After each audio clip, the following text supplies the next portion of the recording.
Good evening, everybody. What is up? Today is Thursday, and I have finally Zenith highlighted every single miniature on that shelf. All of those Nurgle Demons and those 6 Plague Toads, ta-da, have finally been Zenith. Not gonna lie, this has taken far longer than I thought it would. Nice and dark, super light. We're talking 4.5 hours to Zenith highlight all of that.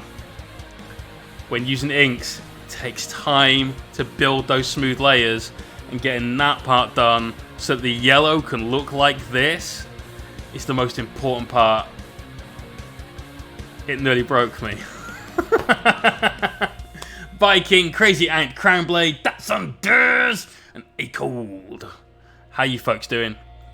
I know on last stream we said we'd probably do some purple OSL and finish that off. We might still. It depends on how quickly we get through these. We are going to finish this dude tonight. Going to get jungle base going on. For those of you that have seen the Instagram post that I put up at the start of every stream as we're about to go live, you'll notice in the background of that post, it's a load of green stuff. We've got actual, real, live plants to put on this dude's base. And if you haven't seen that, !social in the chat, get a link to Instagram, click the whatever thing it is. Is it a... You just allow notifications on that one, don't you? I don't know. Who fucking knows? But do that thing. You'll always get a notification, because sometimes Twitch shits the bed. There we go. That's 2 bots. There's ban hammering down. That's it. We've made it. We have made it. 2 bots. Have we had a porn bot yet? Because I think that's when you know you've got lots of followers, when there's a porn bot. So like I said, we're going to finish this guy. Get some water effects going on. We're going to be doing some work with those plants, like I said, to give them a jungle base. We've got a few bits to finish. We're going to carry on the freehand and do a little bit on this scroll because, you know, why not? We may as well do something fun with it. I know I'm going to paint some more of this dude who really needs a bit of a clean first. So let's just get a soft brush. This guy has been sat on my desk for so long, he's gotten dusty. My God almighty, look at all that dust that's coming off of here. We're going to finish this guy off tonight as well if we can. Just because this is for my housemate's Death Guard army. It was his Christmas gift. I am aware that July is swiftly approaching. And so, as a result, kind of feel like I should get the F on and finish this dude. Also, it's going to get us well in the spirit for painting a load of Nurgle stuff this weekend. That's right. We're painting an entire Nurgle Demon army. Nice dry brush. It was actually a dry brush, but notice how it left less chalky residue on the model than was there originally. It's the anti-dry brush. Clever. Xmas like 6 months away. Yeah. The last one. Hopefully, we'll get it done tonight. Hicko, what up, dude? We are now 9 subscriptions away from getting to 100 on YouTube, which means we can then get an actual real URL and not the weird one that we had given to us by the overlords of Google when they created that account for us. So hopefully, only 8 now, Rev, legend. Thank you, sir. Thank you. So let's get on with it. Just got some Bogan Brown. We're going to use that to highlight all of these pouches. Don't forget exclamation point Marine and exclamation point Necron in the chat as well. Just knock the exposure down just a touch. Yeah, a little easier to see when we start working on the scroll. And zoom in. What's wrong with equal subscriber? I just like to be individual. Too many people have got that URL, man. That's clearly all it is.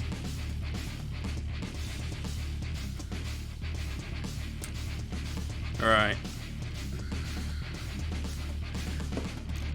Remember, when 9th edition is released, the launch box, not the lunchbox, this is a separate thing, we've discussed this already. The launch box is going to have a load of Necron goodies and a load of Marine goodies. On that launch weekend, as long as we can get hold of one of those boxes, you know, that's obviously the main thing we've got to do right there. As long as we can get one, we're going to paint one of the Marines, we're going to paint one of the Necrons. Over the course of a weekend, we're going to raffle those guys off. We're then not only going to send out in the mail that painted mini, but the rest of that faction, all the Marines, all the Crons. You want it, you got it. So you're going to get new on sprue, all of the box, apart from that one painted mini. I think that's a banging price, considering what's in that box. Let's see what the Marine vote is looking at.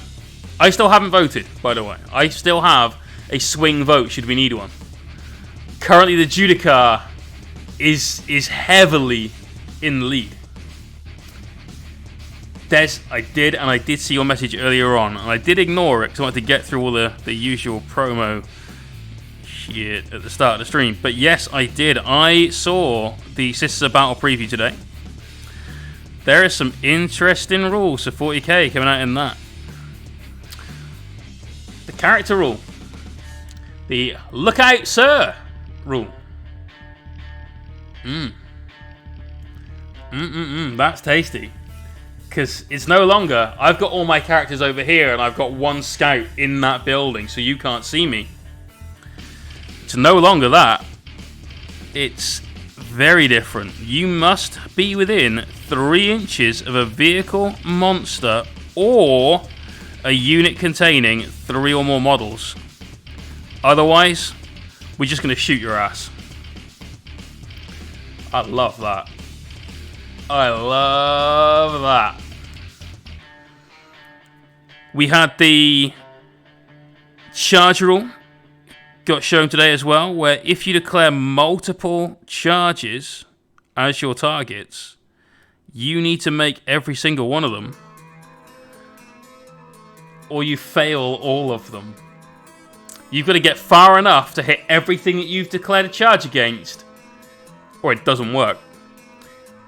I am so in favour of that, because a number of times I've had Blood Angel Smash Captains with their, oh, you can't Overwatch me, so I'll just declare against everything within 12.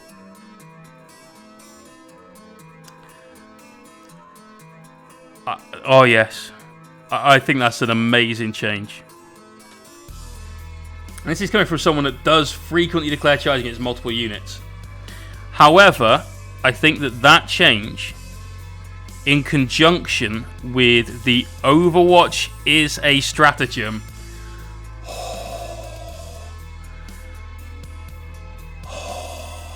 As someone that doesn't play Tau yet, admittedly, and even then it wouldn't have mattered because I wouldn't be taking Tau Sept. As someone that doesn't play Tau, I'm so happy. I'm so happy about that. So, you can only choose one unit to Overwatch with if you're playing match play, because your Overwatch ability is now a strat. And I love how every single Tau player has immediately jumped on every forum they can and said, oh, it's okay, because we're Tau, and, you know, they said that basically they thought of us, and so we'll just get to Overwatch for free all the time.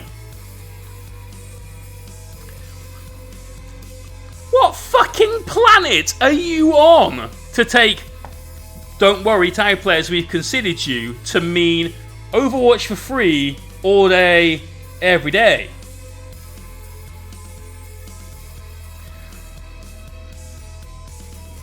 Hold on. Hold on.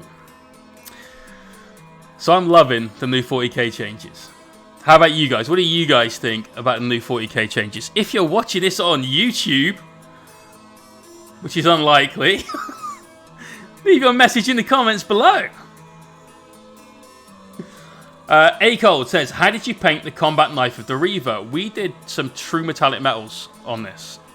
So it's a little bit different to how you would normally paint it. There's literally one metal colour, some white and some black that we've used, and that's it. I can't remember which metal colour we used, but it was probably Bolt Gun from Vallejo. Not, is it called Bolt Gun? Vallejo Metals. Gunmetal. It's not called Bolt Gun. It's because the Games Workshop one used to be called Bolt Gun Metal, and that's why I keep thinking of that. But Gunmetal from Vallejo is probably the base coat. We then mixed in some blacks, painted some darker bits, mixed in some whites, painted some lighter bits. It gives it an interesting finish. It's kind of that ever so slightly dulled combat knife that you should have on some sneaky boy who has not thought much about his camouflage other than I'll have a knife that doesn't reflect much light because he's a bit yellow. So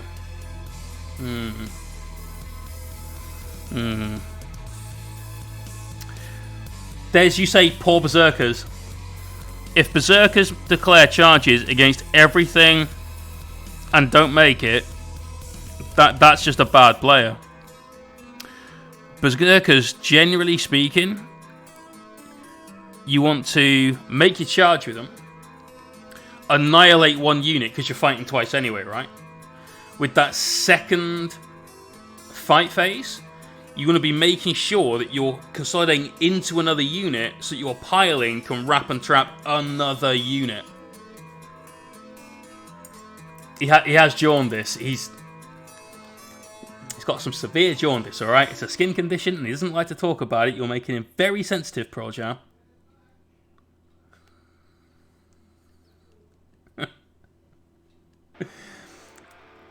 All the battle reports with Archaises too, because why wouldn't I? Sounds strange now. Yep. Just waiting for the complete rule set before I get myself totally hyped up, but my Quins are liking the new Overwatch. I'll bet. It's so over, it's covert. I like it. Rocky says he'll blend into the yellow sands of some planet in the galaxy in the 41st millennium.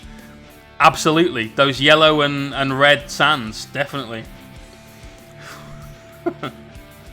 Lots of interesting terrain gist, says Dude Our Day, stacking terrain, keywords, character targeting, Overwatch multi-charges.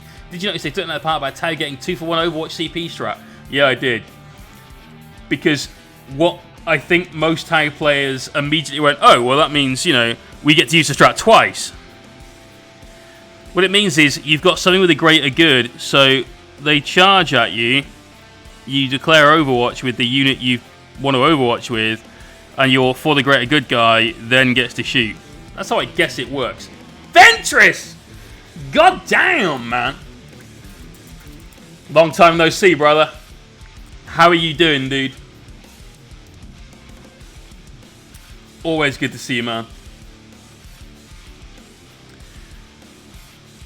Or just kill 2 units. You could kill 2 units, Des, with them Berserkers, but if you kill that second unit, you're going to get shot to pieces. So it's all about making sure that you can do what you want and your opponent can't do shit.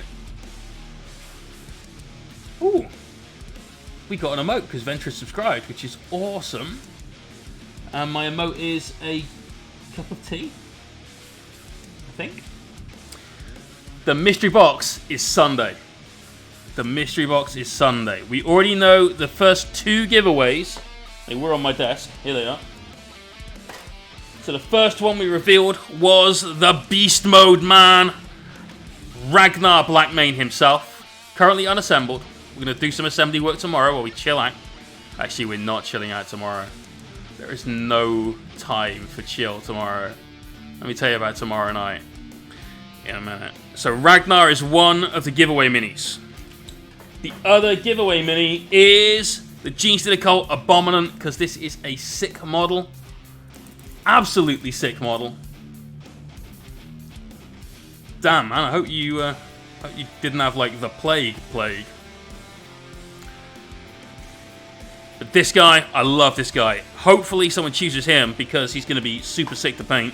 But Ragnar's a strong choice. And then there's that mystery box prize. If you guys don't know what I'm talking about, exclamation point mystery. If you're someone watching this not on Twitch, make sure you're on Twitch, man. This is where the action's at. We've got all the giveaways every month here. This weekend we're giving away 12 prizes. So far, 12 prizes, yeah. Loads of basing kit. This guy, along with some inks so that you can copy my color scheme, and some Space Marine, and a Space Marine Reaver to try and practice on and duplicate this exact scheme if you want. Every month we have a £50 hobby voucher giveaway. Last month's winner was George, or That Nurgly, guys, he's better known. George put that voucher to use only a couple of days ago when Forge World reopened. Bought himself some 30k stuff. But that mystery prize, last month's mystery prize, turned out to be a Wraith Lord we liked so much we spent 2 weeks painting. And I do love him. And he is now mine, Fish. I'm keeping it. You can't have it back. It's just mine. That's it. Des, that's absolutely it, man. If you don't declare a unit as a target to charge, you can't attack it. So when you pile into it, wrap it, consolidate it, trap it, you're all good. Alright, tomorrow night,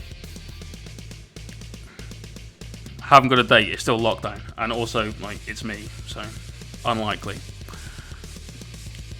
Tomorrow night, instead of chilling out before we paint an entire Nurgle Demon army in a weekend, where I'd need to do some chilling out, instead of doing that, I got some amazing posts today. Recently, we got ourselves a new camera. Mr. Peters, thank you very much for that subscription, dude. I got a emote from you as well. Absolute boss. Welcome to the channel. So we got ourselves a sexy new camera. Can record in 4K. Now that's really, really good, but it doesn't help the channel out, right?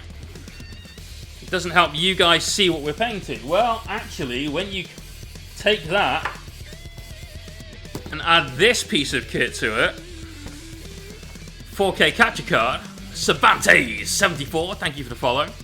It means that we can change this webcam that records in 1080p into a webcam that gets into Streamlabs at 4K, which then exports out at 1080, which means this should all be in much, much more detail. So tomorrow night, the day before we do probably about 30-ish hours of streaming, which is going to kill me, we'll get through it. We're going to rip apart our entire stream setup. Some would call that unwise. Others would call it merely foolhardy. So, yeah. It's gonna be fun. Pepe Gahunter. Something like that. Pepiga Hunter? Thank you for that follow, and welcome to the stream. Bold. It's bold. It's definitely bold. It's a strong choice. We're going to try it, see how it goes. If it all fails, we'll just put the stream back together again. If it all really, really fails, it's because I've somehow fried the inside of my PC whilst installing that capture card.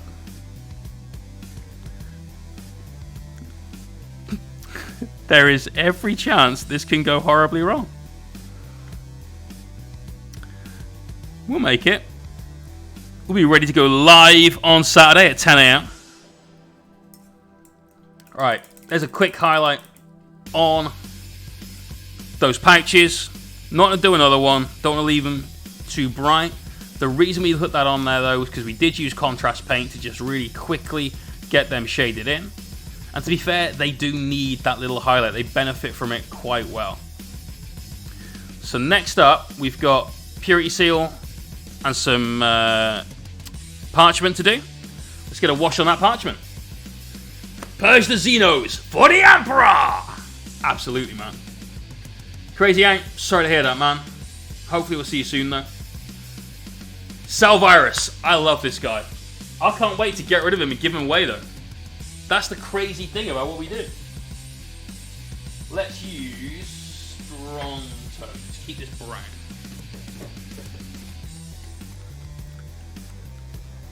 Should have paint Fist, Pups, Creature Caster Guy, Pathfinder Dragon, or Gaz Boy. This man is insisting on a fist in. That's why he's walking like that. Always fists, man. You've been trying to paint those for like a million years. Just paint the damn fists.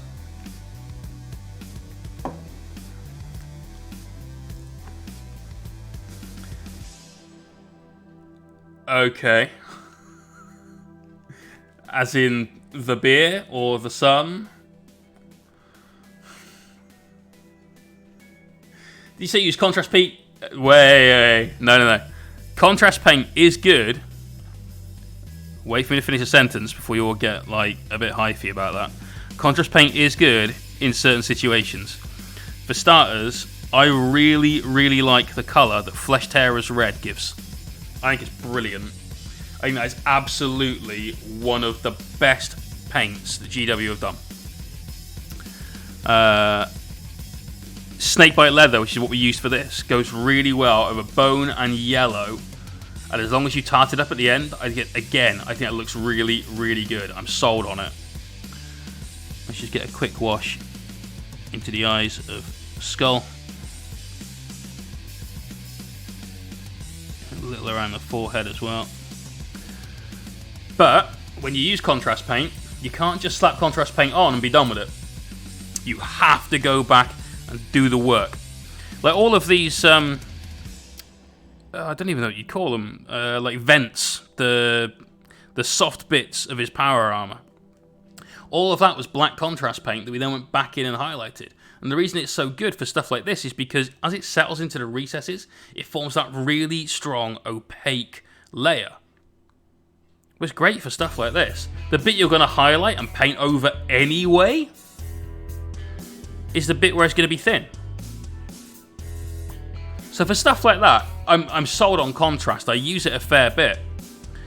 But I'm not going to take contrast yellow and paint a marine all over with that and go, I've painted an Imperial Fist.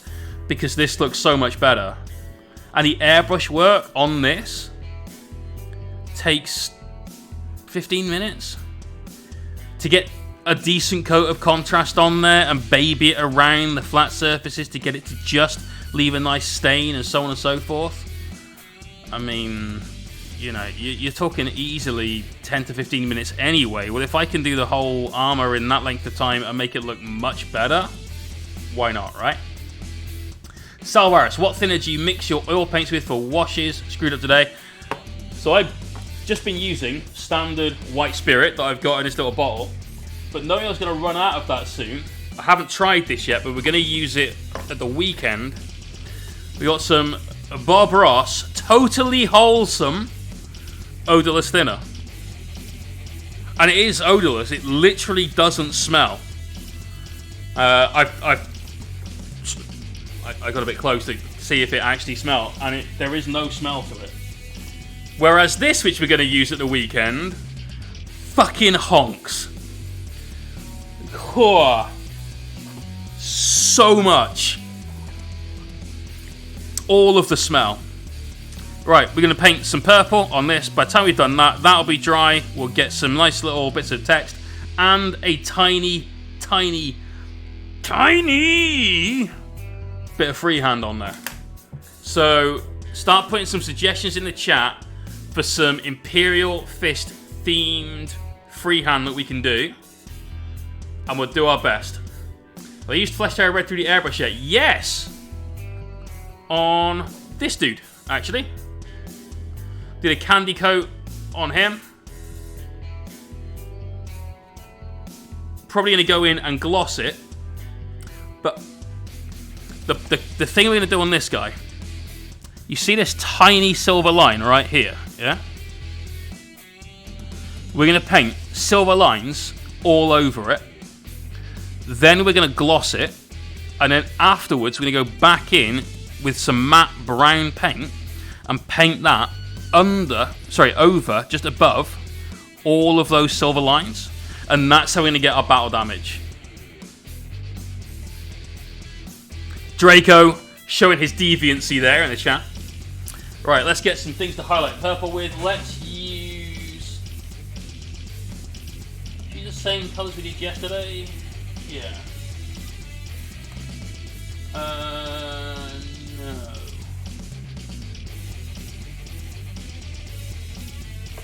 We'll be alright with these two. So, we're going to try and keep it super vibrant. Everything else on this guy is pretty bright and shiny. Jammy Dognut. Nice. Nice. I like that. Very good name. Welcome to the stream and thank you for the follow. Did a fun freehand today. Weird client request, but fun. Good. I mean, how weird? That's always got to be the question, right? So to all you new guys coming in with a follow, thank you so much. We do have a YouTube channel, which if you could put !YouTube in the chat and get a link to, I would love you forever if you subscribe there as well. Because we're really desperately trying to get 100 subs so we can get a custom URL. And we're so close. We're like single digits off now. Moon Tyranid is here! How you doing, man? Right, because everything on here is nice and bright, we're going to take some of that purple, lay that down nice and quick as a second coat, and then we're going to try and keep this really vibrant. So you're going to grab some of that bright pink you just saw me using, that sunset red from Vallejo. It's one of my favourite pigments. It's crazily good. Gives everything an absolute punch in the guts of vibrancy. Carmack, what up, man? And Mr. Brutal. I used Sandoza thinner today, went grainy, and that's odorless too. Okay, well, hopefully this one doesn't go grainy. So, awesome, dude. I can't wait to paint Karn. Can't wait to paint Karn. That's a quality mini. This is a commission we took on during my time off. Like, this is meant to be not me doing commissions time. When we get around to painting Karn. But he's such an epic model, I couldn't say no. Berry Boy, thank you for that follow. 40k Karn, the new GW plastic one. Because that's such an epic model. How anyone can not like that is beyond me. He's epic.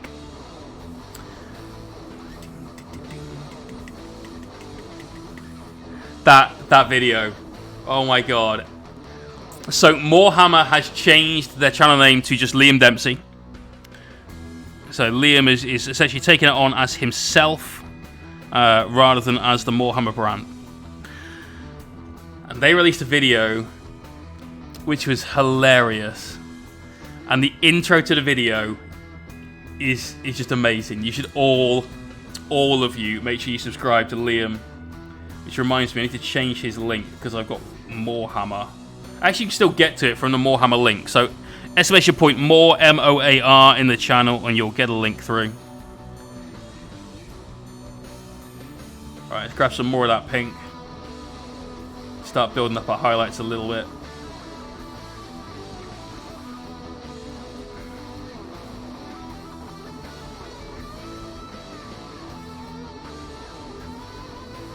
just a little around the skull itself. Just touch these edges a little bit. Not crazy.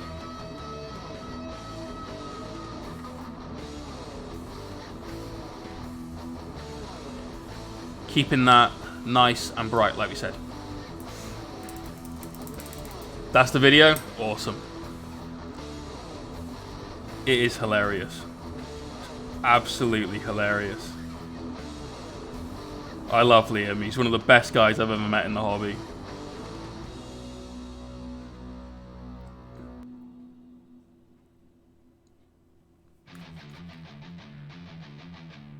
Right, now we're going to pretty much just that pink, but we've thinned it down quite a bit.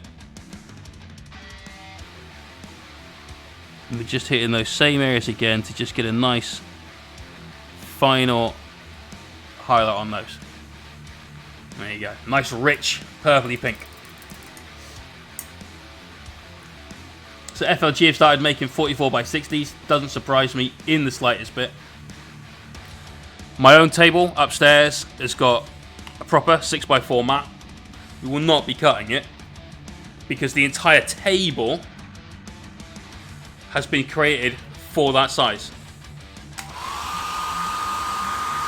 What we will be doing though is at some point getting an overlay for it. Ideally acrylic because it's nicer than MDF. Where we can have things that put our cards in for stratagems, for objectives that we've got, place for a dice tray, place for a drinks coaster, like a drinks holder, all that sort of stuff. Let's class it the fuck up, yeah? Right, so I've just dried this with a hairdryer, decided we want a darker recess. So I'm going to take some unthinned strong tone now and just get that into the recess. So we're doing essentially a pin wash. I'm probably going to do this 2 or 3 times just to really get a strong cut off in there. It is a good plan, man. Alright. We got a few tears in this. Let's darken those down a bit.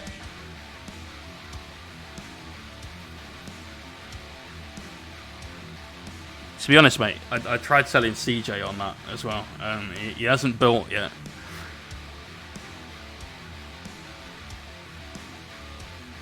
But a nice Mohawkminiatures themed table overlay. Because it means that when I sponsor events, I can say, right, I'll sponsor your event, you know, we'll provide prizes for painting competition. By the way, here's my acrylic overlay for you to use on your top table, you know, the one that's on the stream. I think that is a fucking winner. Mr. Brutal says, Jay, just wondering, I tried painting the heads of my immortals with white and afterwards it seemed way too thick after drying. Do you have any tips how you see that your paint is too thin upon applying? So paint is almost never too thin.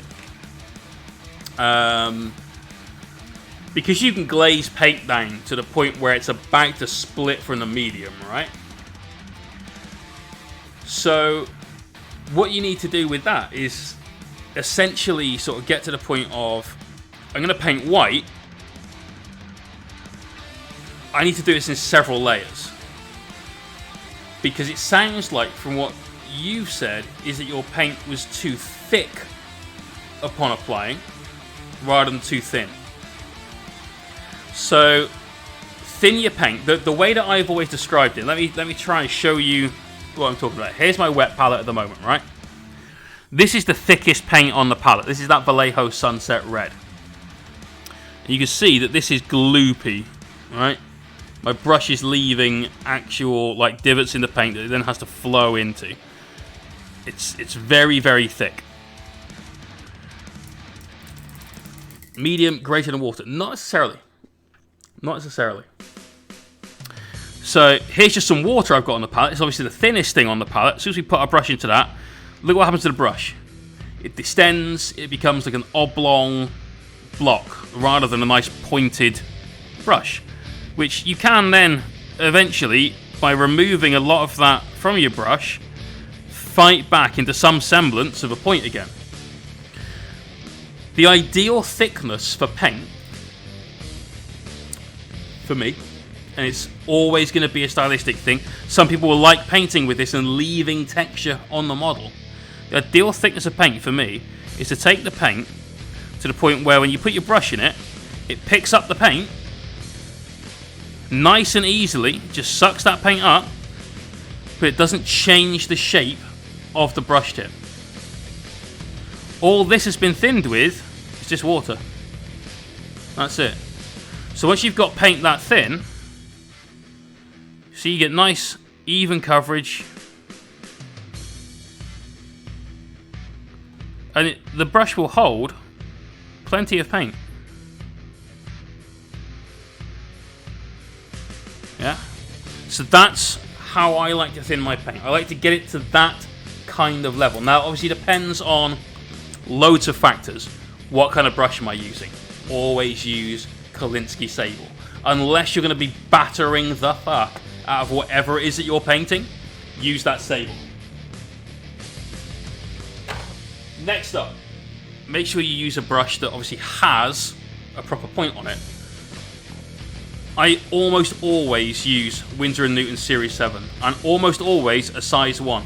Because with a brush, even a brush this big, finger for scale,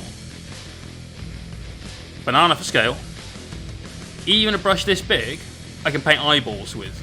Because it's got a really sharp point, and I've had a lot of practice with it. You don't necessarily need that 000 brush, right?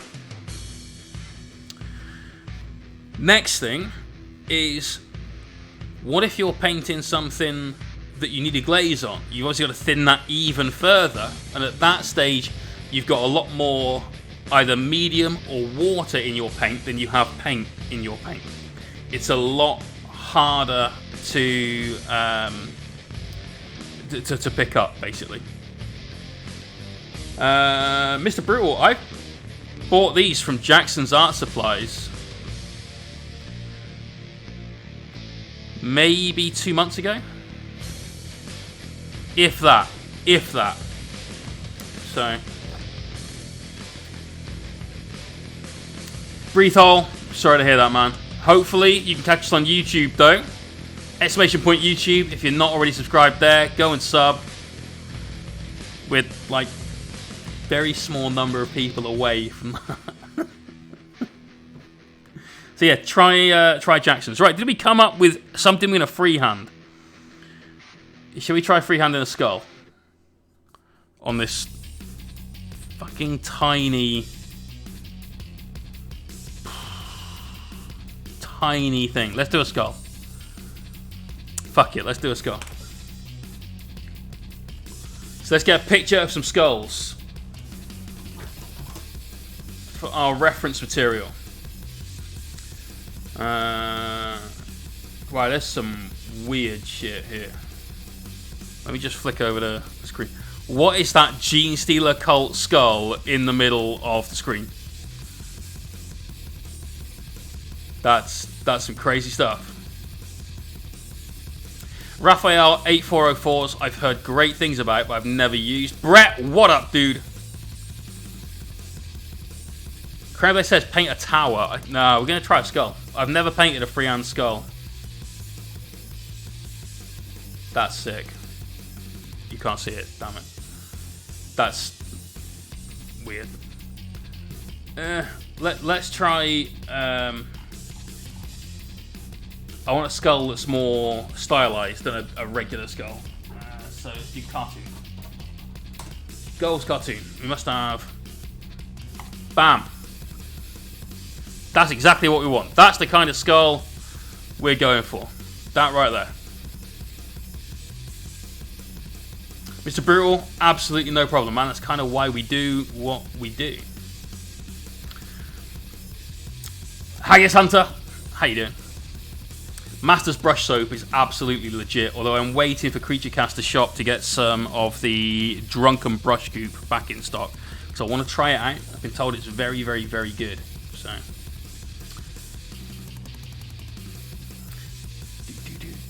Right, so red. We're going to do it in red. And we've got this tiny spot to do this skull in. So, let's get that thin paint. Again, back down to the level where the paintbrush is just sucking up the paint. It's It's not needing to be moved around. It just pulls the paint off the palette, doesn't distend the tip. Right.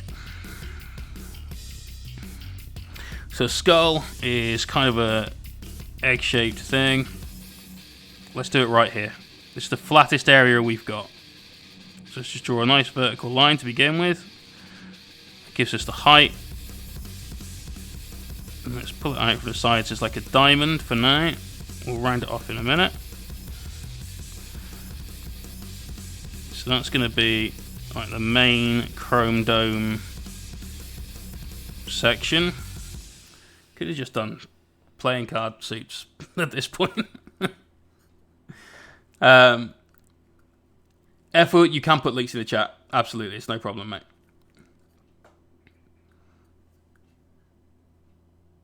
We run out of music already. Damn you, YouTube. How dare you? Well, I suppose it's been 45 minutes. Right, so we've got a rounded head.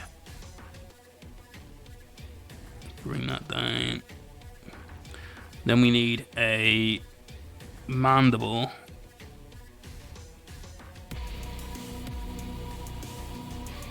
So let's just even that out at the bottom a bit. Like so. Now it looks a bit like just like a splodge at the moment, I appreciate. So you need to round the top out a bit more. And I'll tell you what, let's go with the whole width of this nearly. Let's leave the tiniest space both sides to make it a little larger.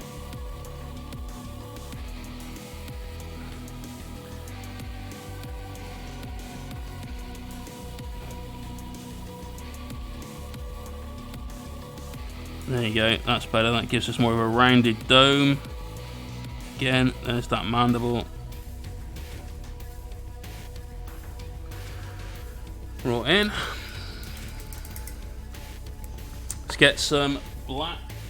We'll do some eyes, nose, get some teeth marks. Hopefully, without much messing up. We'll see. We'll see how it goes.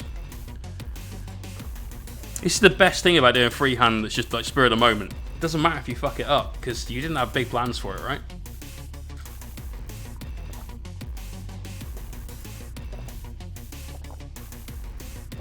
Oh. God, that's refreshing. Alright, the black one is thinned down even thinner than normal. So we're not at a glaze at all. We're not even at a wash consistency, just very thin paint.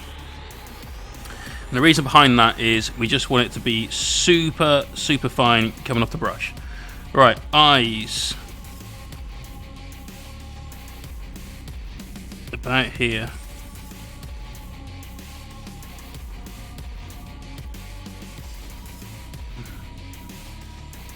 You can't see those on camera.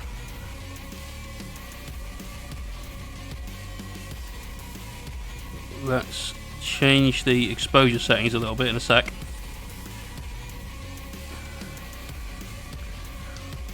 Just so it's not blurred out so much.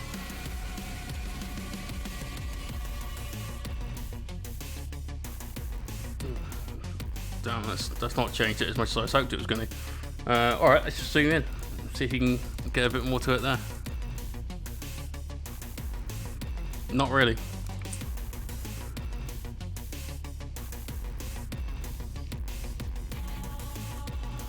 Okay. This is about as good as we can get it in terms of the view, but you can just about make out these two little black dots on screen, I think.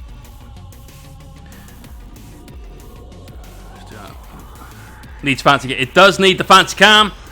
Fancy cam. Hopefully being installed tomorrow. Capture card arrived today. Looking forward to giving that a play. But I have realised I know absolutely nothing about photography. You guys really can't see that. Okay. Let's scrap that. That's too small. Too small for camera anyway. It looks fine from here, if a little bit fugly. Just need to even out some of that. let's just do some lines, move on from here. So to do the lines, we're going to take some of our strong tone, the ink that we've got, and mix that with the black that we were just using, which was super thin as well. So we get a really, really dark brown that's obviously quite slim. And then we just mark these on.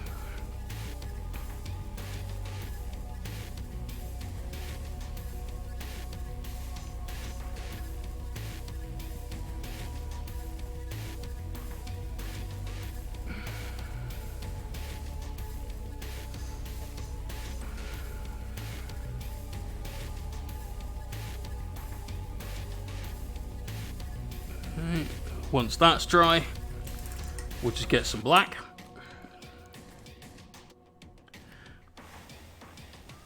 And in a minute, we're going to start doing a jungle base for this guy. Now that's where the fun's really going to start. This is the last bit of paint we've got to do on him, I think. Everything else is done. Yep.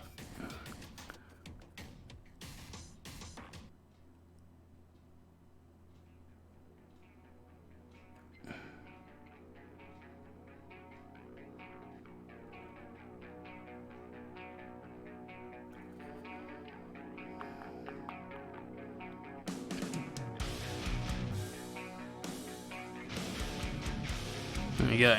So, one little bit of scroll work with a tiny, tiny shitty skull. Are the army paints, war paints, or washes? So, they have a wash system. So, not all of their paints are washes, but they do have some great washes. I really, really rate their washes, in fact. There we go, back to normal. So, you can see, doesn't really look like much from here. Up close, in person, it does look a little bit like a skull, but obviously somewhat stylized. Time for this. Let's do that base. So these ones, quick shade, it's got wash written on the bottom. That's a wash. And these are great washes, man. Like, seriously good washes. Civilian Waffles, thank you for that follow and welcome to the stream. Right, so the base, we're going to do a jungle base. The first thing we're going to need to do is paint it brown. Let's use... Oh, that's a shit.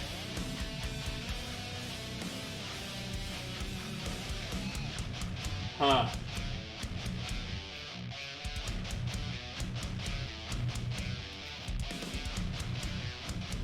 Oh, thank fuck for that.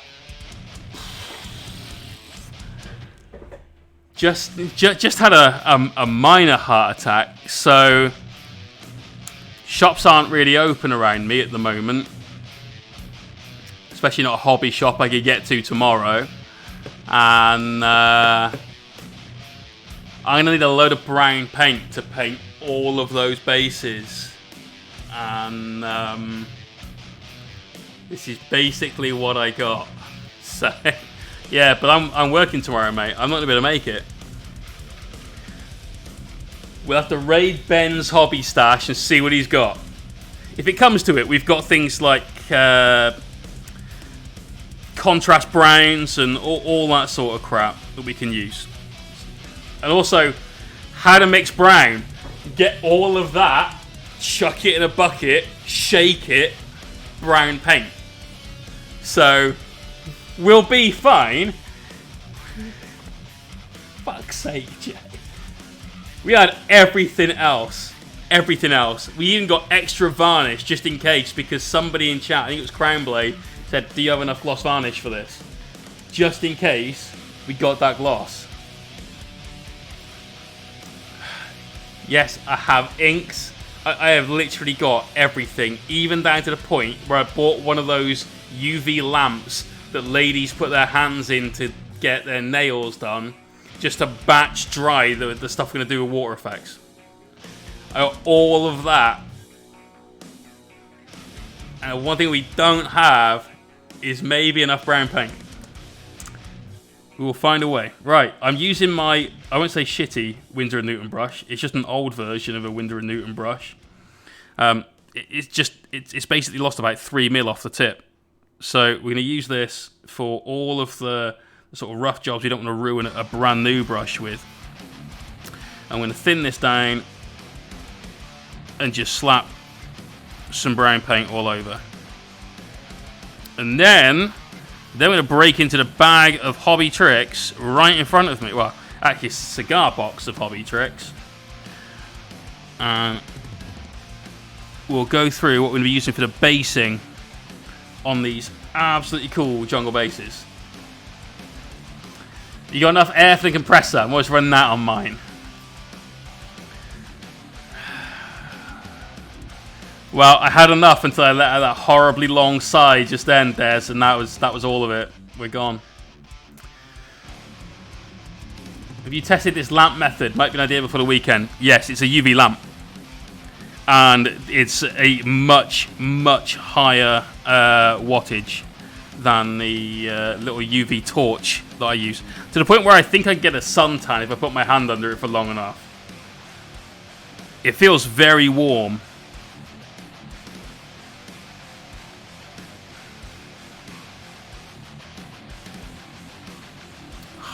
Fucking brown paint.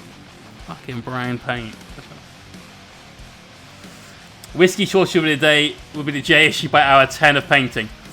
Trust me, really won't. Really, really won't. I got paid for a large commission that I've done recently. And that's why we have a new camera. And anytime I get paid from a commission or from the stream, I do 3 things with the money. Alright? So here's a little bit about my personal life. So I split the money into thirds. 1/3 goes in savings. Never to be touched. Not till I need to, you know. 1/3 goes back into the business. So whether it is buying new stuff for the stream, like all the new giveaway stuff that we bought not long ago, to be able to do some banging giveaways for you guys. Whether it's things like lights, camera, etc., etc. All of those sorts of things. And 1/3 of it we just waste. Because I work fuck hard. I do 90 hours a week. Almost every week. I need to be able to chill out. So sometimes it's stogies, sometimes it's booze, sometimes it's like, well, not right now obviously, but like a trip to the movies or something to do on holiday. You know, video game. Whatever I want. Out here assembling my first minis ever. And you just want to listen to. Great accent, totally fits the bill. Cheers, I guess. Thank you very much, Civilian Waffles. So this time round, the thing that I wasted my money on was a bottle of Balvenie Doublewood. A bottle of bourbon aged in rum casks called Pike Creek, which is really tasty bourbon, and a bottle of Four Roses Single Barrel Select, which is super fucking tasty. That's special occasion bourbon right there. Oh. So we're okay for Scotch. I also blew £150 on beer, which we won't talk about at all. Just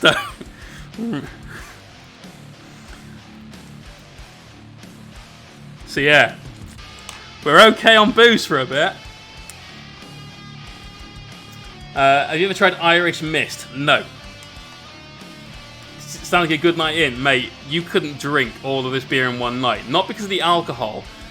All of these beers are 10% or above, by the way. But because of the amount of solid beer that would be in your stomach. These are heavy stouts. Hoping they turn up this weekend.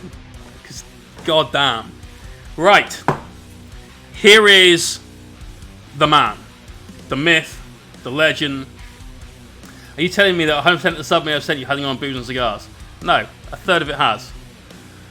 That's why we have cigar boxes. For putting all the stuff in. This one was... Oh, this isn't on the box. This was the Saints and Sinners Club, which is the private cigar club I belong to. 2017 kit. That was their box. This one, which contains a load of the really cool stuff, was the 2016 limited edition TAAs. Fucking great cigars. Great cigars. If I can get hold of a friend in the Scotch Theory near me in the Highlands, I'm going to pull a special bottle for you, get one for yourself. Sure. Is it super peaty, though? They don't really do super peaty whiskies. We had 2/3 back. No refunds, man. Twitch had those. That's where 2/3 of it went. Straight to Twitch. There you go. So I did spend 1/3 of it. Right. This is exactly how we're going to base these guys at the weekend. So we got this to begin with. Which is dirt. It's just dirt. It's actual dirt with tiny bits of like wood bark, little bits of roots, little bits of moss of different colors, little bits of like very fine roots. And this looks awesome. Can't wait to get on with this. We're going to be gluing this to the bases of all these guys. Arkham Castle says, just transfer money to my savings feels good. Yes, it does, man. Yes, it does. I love that feeling of like, right, this money is not my money, it's my money. It's just there now. It's always good. So we're going to put this on that base. This is why I'm not too fussed about not having enough brown paint. So we're going to cover a lot of the base with that. Then we've got, look at these, rock moss. Ooh. Ooh, pongy. This is actual legit moss, right? But it's been preserved. So what Sarah's done, because these are all from Rival Crafts, what she's done is she's gone and found a company that will take mosses, ferns, things like that, and then they will pop the root clusters into a mixture of glycerin and water. So it draws the glycerin up into the plant and helps preserve the plant. So you've got some of these bits we're going to snip off, get our hobby tweezers out, get our little snips, and snip some bits of this off and glue them on the base. Got the same from pet shops, that'll do, man, but I'm going to support the fuck out of Sarah. When you have time, I need some help on my yellow, because I'm about to just say I'm a Blood Angels player now. Okay, mate. Look at this stuff. Star Moss. This has got some height to it. I'm really digging the way this looks. But we're going to use all of these things to start creating a jungle base for this guy. Look at that.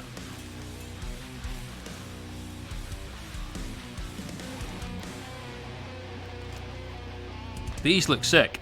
Now we're going to set these on the base using UV resin.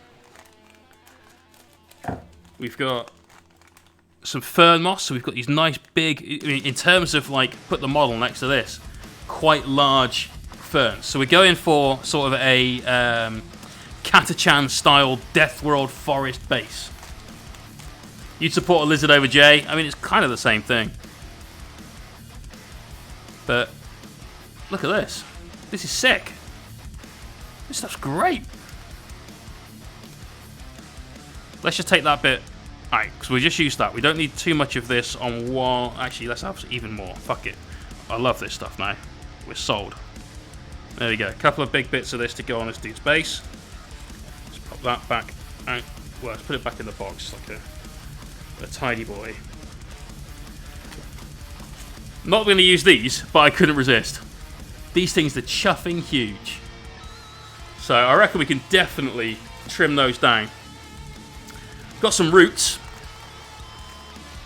Might use some of those, we'll see. This I'm actually in love with though.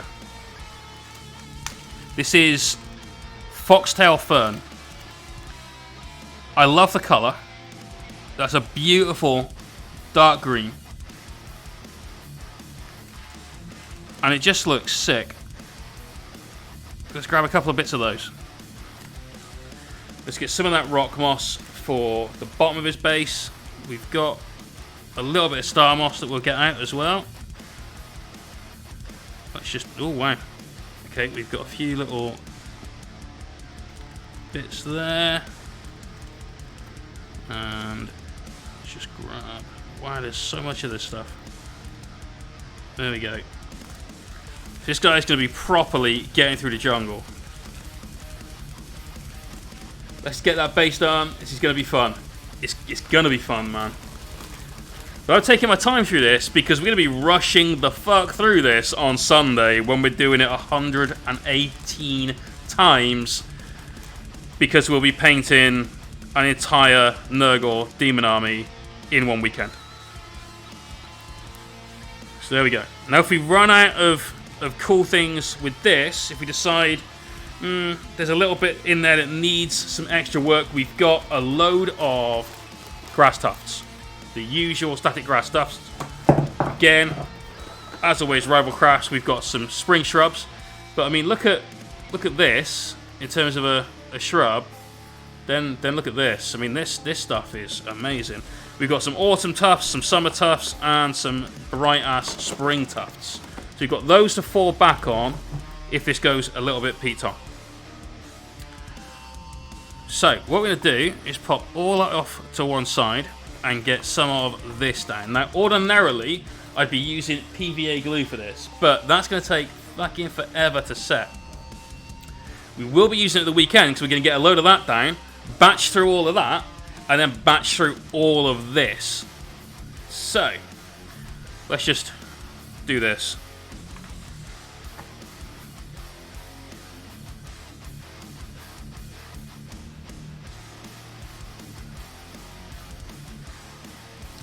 It's not working.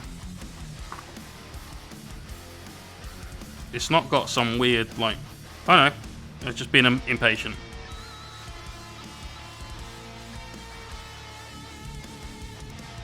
Fuck's sake.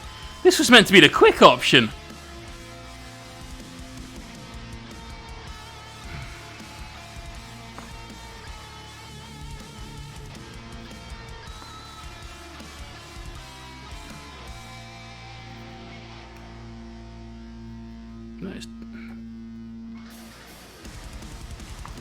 Directions. Product or weapons build. Blah, blah, blah, blah, blah. It doesn't say trim something off the fucking top. It doesn't say pierce with a needle. It just... I can see right down through the bloody glue.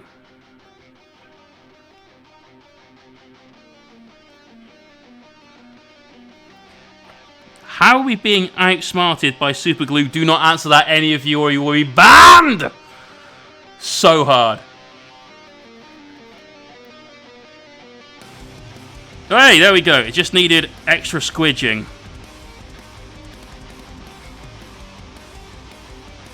If at first you don't succeed, use more brute force.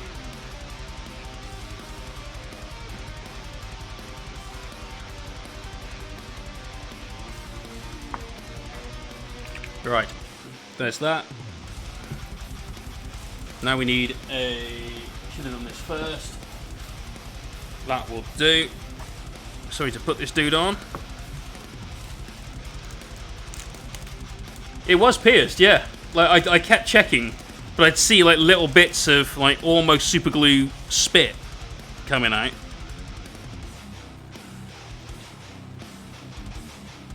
There we go. Right, let's just chuck all that on there. Leave that for a second. Yes, this is my electricity bill. Except it's not my electricity bill, because the company I have my electricity with are fucking idiots. And they have not sent me a bill. And I've been living here since September 2018. Still haven't had a bill.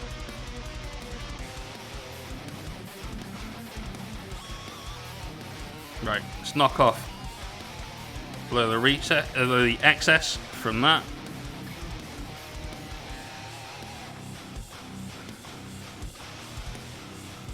So in this, I can see there's bits of static grass, little bits of cork, loads of bits of like flock, there's random bits of whatever this green shit is. But that's definitely giving us the start of a jungle base. Obviously, it looks shit. Doesn't come to the edges. Yeah, I'm going to get a little bit more just on here and just on here. But that's good.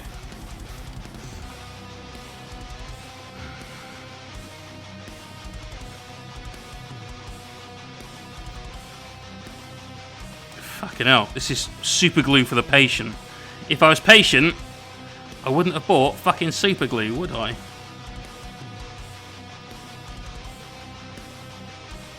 Let's get a little bit there. A little bit more at the front. So the weekend, we are going to be putting all of this on with PVA. And that'll be like the first job that we do on the bases, is getting all that down with PVA. Then following on from that, that's when we'll be getting out all of the ferns and so on, smashing through those. J-Stream cuts out Let's Go Dark, and now his electricity company his soul. No.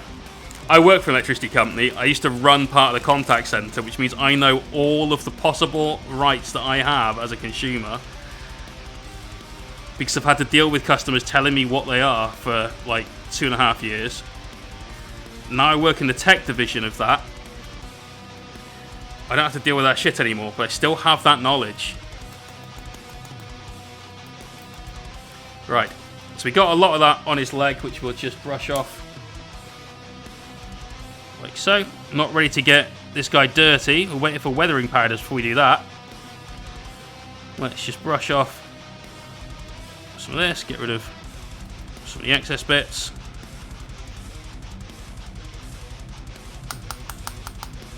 There we go. That looks much better now. Now we've got actual coverage with it. This is good. Your power cuts are my fault. Are they? Fuck.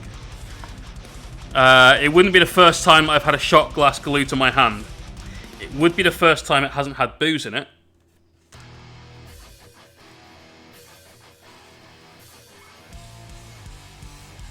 And to be fair, it was duct tape, not, you know, glue. But. Right. Have you used Vallejo Sun Gold or Gold Yellow? If so, what are your thoughts for it? No, I haven't, Hellcat Striker. I don't use many Vallejo pigments. I use a lot of their metallics, especially their silvers. Their silvers are banging. Vallejo pigments, I've really only got like 3 or 4. Most of it is P3, a lot of scale, some GW stuff. That's it. That's kind of it. Right, so here we are. Already looks quite nice. I mean, it's not the best basing job I've ever seen, but it already looks okay. Now we're going to add a load of this stuff to it. And the way we're going to do this is by using that liquid resin. Now I've got a massive bottle of it there, which I'm going to be using over the weekend for today's stream. We go back to our slightly old school-ish roots. We've got our Green Stuff World UV torch. So this is one of those like blacklight torches. And then we've got some UV drying resin. Now this stuff is super expensive. This was £7 for 30ml, which is not cheap, let's be honest here, right? That's 250ml.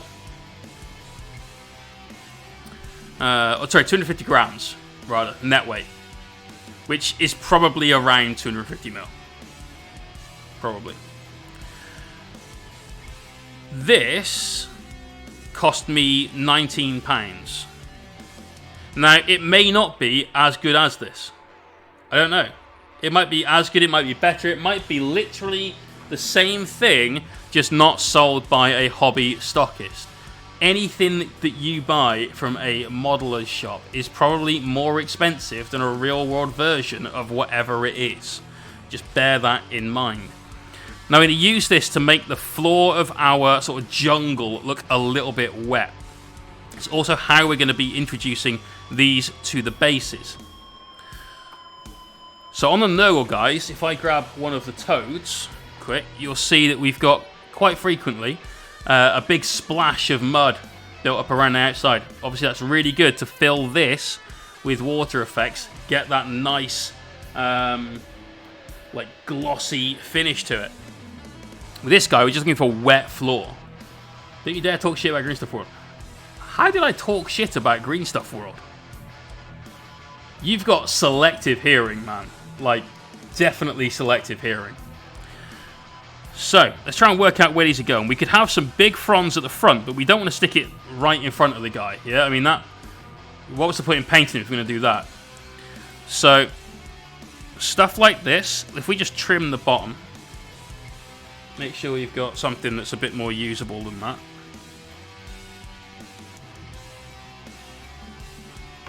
There you go, so we've cut right down to almost the ground floor of the plant. That can go on at the front. We don't want to cover up his knee pads too much. Let's put it at the back and just sort of frame the guy then. So we've got a big frond to go in around here. That looks kind of cool. And the way we're going to do it is going to take some of this stuff. Now, if you're going to use this at home, like, honest to God,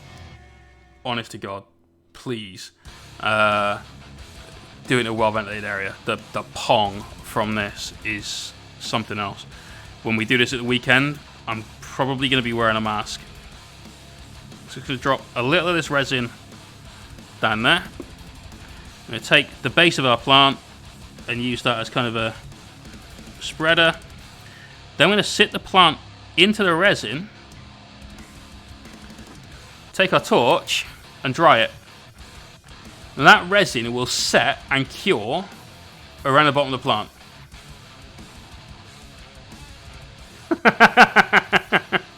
Mr. Brutal, I totally got what you meant. Don't you worry.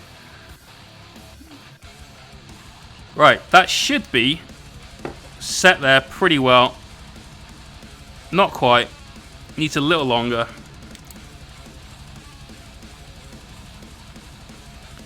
And we'll bulk this up with a few extra plants and a few extra bits of that resin as well.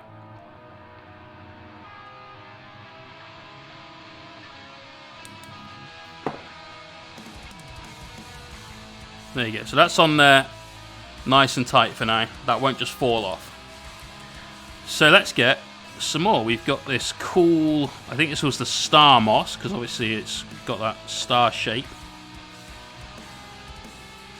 I like this bit in the middle with the fronds that are sort of bent and broken. So let's snip this off here and here.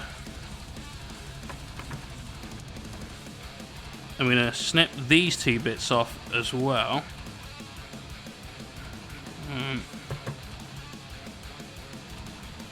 Two. And then what we're going to do is going to put this on the base that way up, as if it's a proper fern, right? So then this can go in front of him. Let's get a bit of that resin in just there. Where did we put him? Here it is. Let's put that into the resin. Where's my tweezers? This will be easier with that.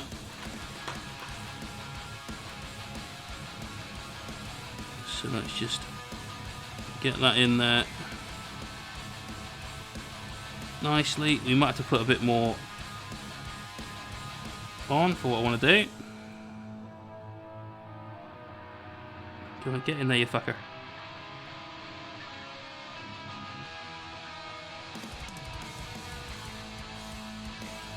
So we are going to put a little bit more on. Big gob of it there, doesn't matter, it's fine, because I want to put these two little bits in there as well, make a nice puffed up plant basically.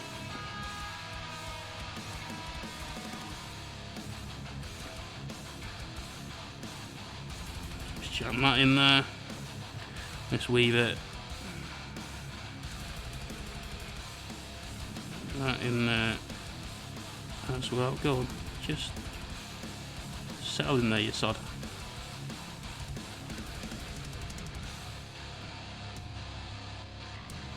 There we go. And then again, grab our torch and dry that bit off. So what are we missing, chat? We starting off King Chef World? Not cool, Jay. Crownblade, you're as bad as Viking. Not a compliment, by the way. Like, Oh, shit, sorry, Meeps. You okay, baby? Just accidentally kicked the cat. Duno Day says, Hellcat Striker Gold Medal VMA is nice, but I'd go brighter for example, highlight from the top. VMA yellow, a number is brighter. These are air paints, by the way. If you're going to paint yellow, and you want it nice and bright, buy yellow ink. This stuff is, pardon the pun, golden. This is their lemon yellow. And this is one of the 2 inks we're going to give away at the weekend. We've got 2 pots of ink to give away so you guys can see what you can do with this colour scheme. We've got this lemon yellow, and then we've got, was it flame red? Yeah, flame red. So these are the colours that we used for, I think we used scarlet on this guy, not flame red, but I ended up with a duplicate of flame red. Those are going to be given away at the weekend. This is a cool base. We haven't even got to weathering powders yet, and this is a cool base. Right, let's start stacking some more of this. We've got a nice little bit there we can use in the foreground. So let's grab that. Let's do another little dab of our resin. Now, question is, why are we using resin and pissing about with all this when we could just super glue them to the base? Like I said earlier on, it's because what we want to do is we want to try and create a wet, like a damp forest floor. So that resin will always be glossy. It will dry that way. It will have a really nice shine to it.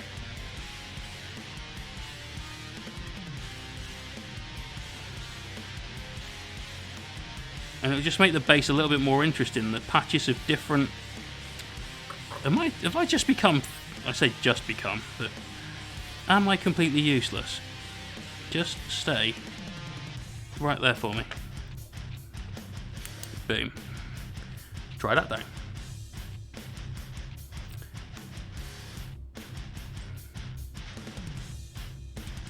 There we go.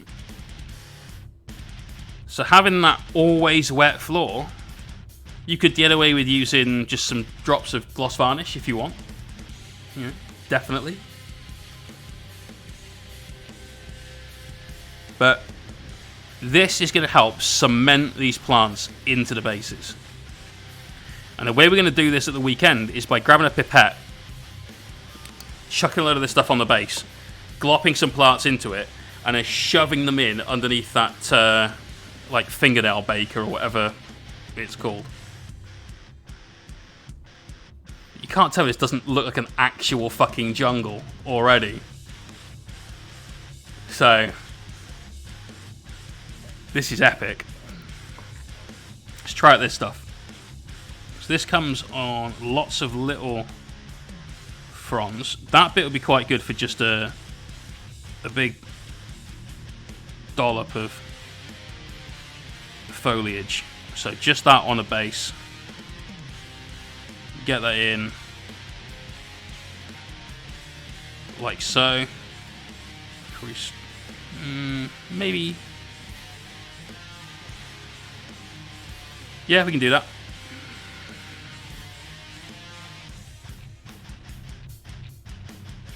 So, drop a resin.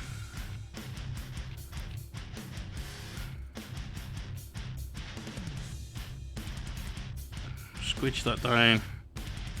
Our tweezers, make sure we've got a lot of contact with that. Let's get this in underneath his foot so it looks like he stepped on it. Because he's a space marine, he ain't going to give no fucks about plants. That's just no. What type of resin? This is just UV drying resin. So you can buy it. I've got a massive bottle of it over there from just Amazon. And it's used for making accessories for nails, I think, or making fake nails or paint. I don't know. It's some chick thing that they do to their hands, right? And this has been around for a long time. Everyone, regardless of what town you live in or work in, almost anywhere in the world, you will have walked past a shop or some sort of like salon, I guess. And there will have been some. It's normally like a load of people wearing face masks, working, and they just paint nails and so on. That's just what they do. Are we going to use this bit? I really love this plant. I just think maybe we're asking a bit too much of it to just be on its own. And all we've really ended up doing is sticking 5 different kinds of plant on the base. There's no real structure, so we can't put that on there. We'll save that for the big wet bases like the frogs and stuff, because that will look really cool as a water-growing plant, like some sort of lily or similar kind of thing. So let's just flesh it out a little bit at the back with a couple more of those bits of star moss that we've got.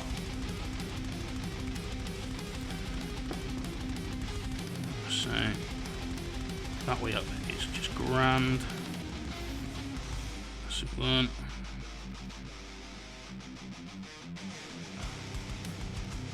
2. Torch is there. And this is pretty much it. Makes great water effects or aircraft stuff. Still have to finish this. I'll look at that in a bit. I'll tell you what, mate. Stick it in the whip. Anything like that, chuck in the whip. Because that's the best place for it, dude, honestly. Fiora, using that Morehammer command. That will still get you to the right channel. So... Currently what you said around putting gloss varnish through an airbrush, will it knacker it? Absolutely not, mate, but use airbrush thinner. So there are pretty much 2 things that I use thinner for. Gloss varnish and primer is kind of it. Everything else gets flow improver. So these are nice and tight in there, liking that. Gonna get a little something just going on here. Let's use this little bit of moss. Pinch that bit out of there so we've just got the bright green bit, and that'll go on as well. And then that's this guy's base almost done. We want this to be a really verdant garden when it comes to the Nurgle guy's bases. And on this guy, we're looking for a really nice, super vibrant jungle, obviously. So what we're going to do next is going to take some weathering pigments. Sarah! There she is. There she is. Sarah, I hope you win this at the weekend. Just because this is going to be a super, super cool display model for your basing products, seeing as we've used your basing products and nothing else. Everyone's internet seems to be having issues tonight. I don't know why. Let me just check the stream health. According to the stream health, we have literally dropped 0 frames. We've broadcast at 30 frames a second for an hour and a half nearly. We're alright. Fortify the forest! Absolutely. So that looks sick as fuck. I'm super, super happy with this. And if the Nurgle bases come out looking like that on yellow plague bearers, I'm buzzing my head off. This is epic. What I'm going to have to do, though, is trim a load of this stuff prior to that stream, because I will not have time for that shit here. Right. K4 Meltriber. Cameltriber. There we go. The difference between thinner and flow improver. Thinner contains alcohol. It's alcohol, basically water, and not much more. It helps break things down, and it helps things dry faster, because alcohol starts the evaporation a lot quicker than water does. Therefore, things dry quicker. Flow improver does the opposite. It contains a drying retarder, so it slows down the drying process. It also helps just thin your paint because it's full of water. So I use flow improver for any painting that I'm doing. I use thinner for priming because it's got plastic in it, same as the varnish. Also, I want it to dry fast. I don't want to wait a lot of time for that to dry. I kind of want it to just do its thing. Whereas the paint, I frequently stay wet for as long as possible because then I can wet blend paint through the airbrush. That's the key to it. Right. This, I'm loving this. I'm keeping this now. You can't have it. It's mine. This is sick. These plants, when I saw these, Sarah, I knew that these were exactly what I was after. And they do the job so well. I mean, the yellow thing in the middle, obviously, you know, puts the polish on, but these are good. These are super good. Right, let's pop all these just off to one side for now, and we will sort those out later. Do that bit of admin off stream on the Lecky build. So I said we're going to use some pigments. I haven't used these yet. These are brand new. We've got some Vallejo Verde Oliva de Gast or Faded Olive Green. There we go. It is real leaf. They're legit real plants. Like, this is an actual fern. An umbrella fern. This is the real deal plant. But it is preserved with glycerin. So they do this thing where they dump the plant root system in a mixture of glycerin and water. And the plant then eats that, and the glycerin gets into all the leaves. It does a thing with some sciencey shit. That's the technical terms for all of that. And then voila, which is French for, and then I found out, it preserves the plant. This I haven't used before. I've never even seen this company before, but it's olive drab and it looked like an interesting colour. I'm assuming this is some like pull to open thing. We've pulled it. Let's see if it opens.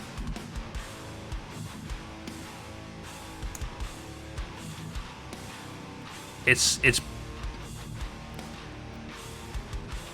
not gonna lie, it's very drab. It's a bit browner than I thought that was gonna be. And that's shit. Never mind, we can find a way. But this is kind of what I was hoping for, was a brighter green. So let's do some pigments. Has anyone in the chat never played around with any kind of pigment or weathering powder or anything along those sorts of lines? Let me know. Because if so, then we'll do a bit more of a talk about it.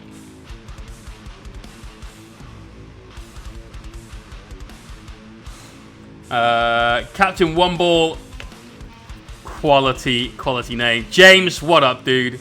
Okay, so a few of you guys have never ever used a pigment. All right. Okay. So have I got? Yeah, actually. Okay. Here is a Games Workshop paint called Elysian Green. Here is some Vallejo pigment that is kind of close to it. If I mix this and this together, I've basically got this. Pigment is raw paint, right? This is what they add medium to get the paints that they come in the bottles that you put in your airbrush and slap on your minis, okay? James, you are so far from the truth, you have no idea. This is not going to look dusty and dirty. Welcome to the jungle, baby. We've got fun and games. If I say another word, I'll be DCMA'd. Yeah. So, this is a pigment. It's a very, very, very, very, very finely ground chalk, I guess. Yeah, you could, but I really wouldn't. So, here's a little bit of it in the lid. If we just grab a couple of brushfuls of this and dump it in here, you see it is just powder, right? Now, when you apply this to minis, normally you apply it, like James in the chat has said, by sort of slapping it on stuff and making it look dirty, making it look grotty, where it's rusty or dusty or whatever other usty it might be. That's what you're normally doing with it. We're going to do something very different with this. If we get around to it in time, we're going to do something very different again with the weathering pigment on our Nurgle Dude's base. So that's this champ right here. In fact, we might just go straight into doing his base in a minute. So we'll go from one base to another. I'll show you a lot of different ways of using weathering pigments. So if we just grab a load of that on a brush, and this is a cheap, super shit synthetic brush. I just bought a load of them cheap off Amazon. They'll do. What we're going to do with this is we want to make our base look as natural as possible. And in any kind of jungle setting, there'd be a load of little patches of moss, grass, any of those kind of things all over the place. So we're not going to cover the whole thing, because then we should have just painted it green instead of brown, right? And that would just be dumb. But we're importantly not putting this on the mini. It's not like he's going to run through and pick up a load of grass on his armor. Grass stains, perhaps. But we're using the tiny particulates that this pigment is made of to simulate minuscule blades of grass, ferns, things like that. Okay? Now you can use a pigment fixer to attach these to the base.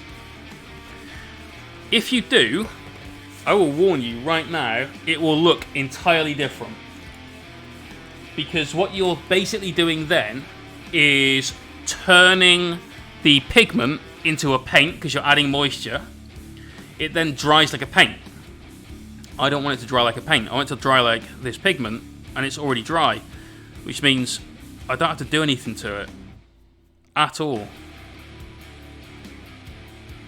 We're just dusting the base rim down, ready to paint black later on. But otherwise, that's that. That little bit of pigment, look at how it changed the colour entirely of some of this. Now it looks like a natural forest floor. Just because of this shitty synthetic brush and the tiniest bit of this pigment.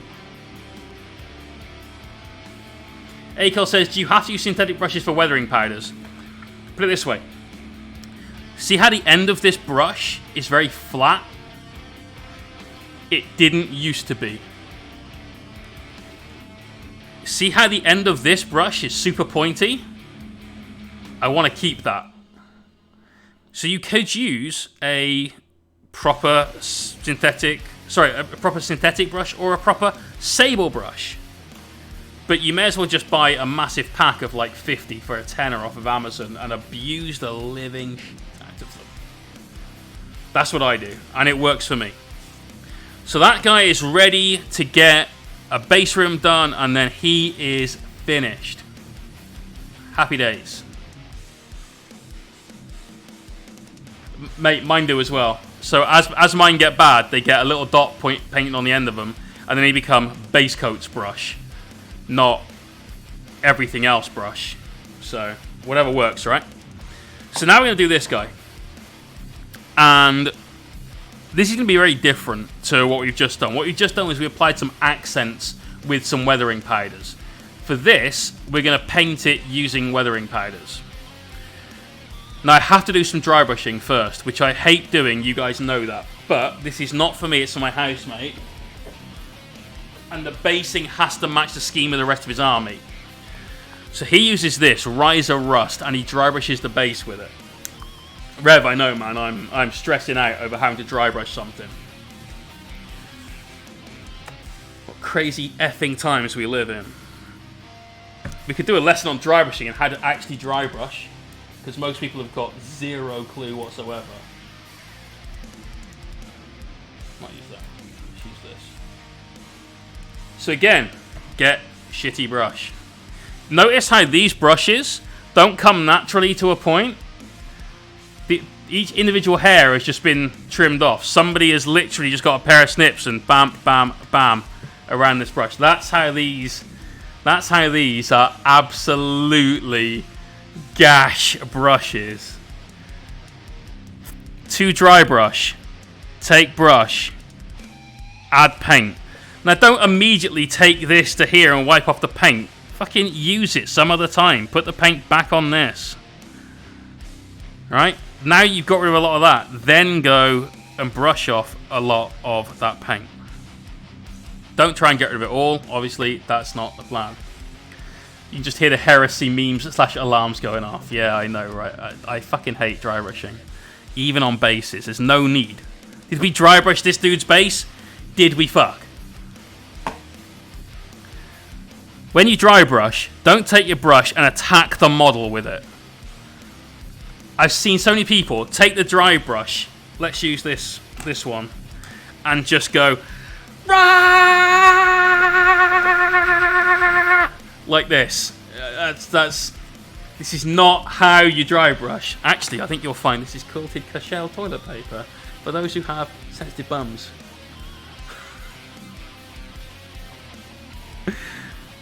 Instead, brush towards an edge.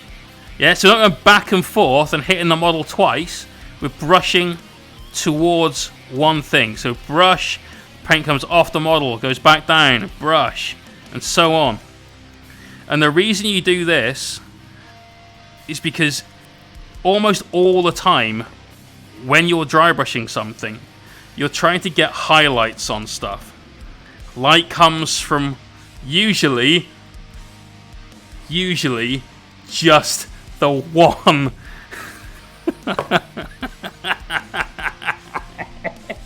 I've just so for those that may not be watching on Twitch, Vikings just put in the chat, Mr. Fancy Shitter, which slayed me. Is there a reason you buy that particular toilet paper? No, mate, I just like a nice soft bog roll, basically. Mostly because anytime my allergies play up, and obviously you guys may or may not know, I think I've got a dust allergy, but it manifests as like a really horrendous sinus issue. I've normally got some Kleenex, like some sort of like decent tissue, but they get used so fast when that comes on. So the next thing to get grabbed is bog roll, and the last thing I'll be doing is basically blowing my nose with sandpaper. It feels bad enough as is. So there you go, we're brushing always in one direction towards the edges, because that's where we want this to actually have an effect. We don't want to paint the whole thing orange. We're going to use weathering powders for that. That's the entire point of them.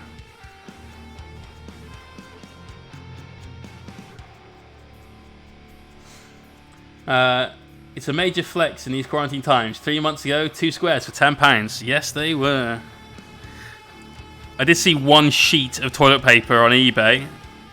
Like, literally one square. Mikey and I, in our Hellstorm Hobby chat, Hellstorm Hobby Hangout. Fucking hell. That's a mouthful. We're talking about it, and he then went and bid on it on eBay. He did put a $5 down.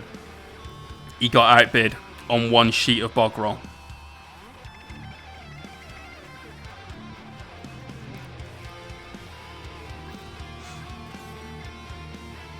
It really is, dude. I need to wear a mask almost any time we use pigments, but because we used such a small amount a minute ago, it was kind of okay. So here we go. We've pretty much done all of this in orange. And this is because this is Ben's basing scheme. All of his Death Guard are done on like a rusty coloured floor, because it contrasts really well with the green, obviously. Alright. But the reason we're having to do it is because it does give us some nice little highlights underneath what will be our basing pigment. The weathering powder's going to slap down. So what time are we at? Yeah, we've got time. So what I'm going to do before I put the weathering powders down, because that bit is quite quick, it's just messy, is I'm going to highlight his boots. It's already fucking... Oh, God almighty. That's crazy. I haven't had any like real allergies aside from wasp stings and aspirin. Can't have aspirin. Never suffered from allergies until about the last year or so, when as soon as it gets really fucking dusty, that's it. So weathering powders, we normally put the mask on for. Right, let's just highlight the boots. Let's clear ourselves some space. We've just put all of our crappy brushes in the way, so let's move all those. And we're just going to grab some of that Catachan brown that we had on our wet palette earlier on. Get these boots highlighted. We'll then give this guy a very quick spray of some matte varnish. Hair dryer the hell out of him to knock that back down. And then we'll get these weathering powders done. So stick around, we're definitely doing them. Won't take long to do these bits. But it makes sense to do these now, before we start slapping weathering pigments all over where they're in contact with, so we can give him a little bit of that dusty look. Now this is meant to be Necrosius the Undying, so if you guys know who that is, happy days. It's some Forge World Death Guard sorcerer.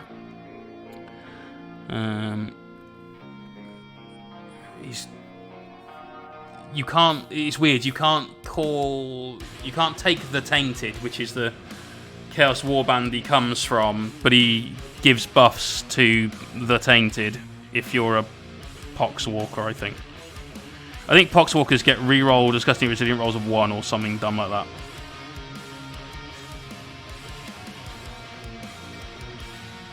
Because that's really going to matter. JC says 2 more Warglaives. I castigate to go before I tackle the Peripheron to get the 40 Knights done. Damn, man. Damn, man. That's some crazy work you're doing there, mate.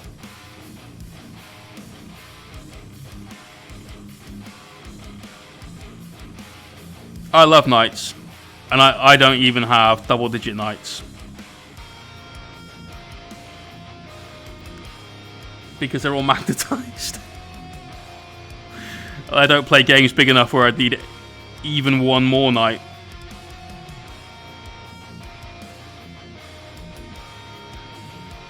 Although, instead of painting Grey Knights, which is what I probably should be doing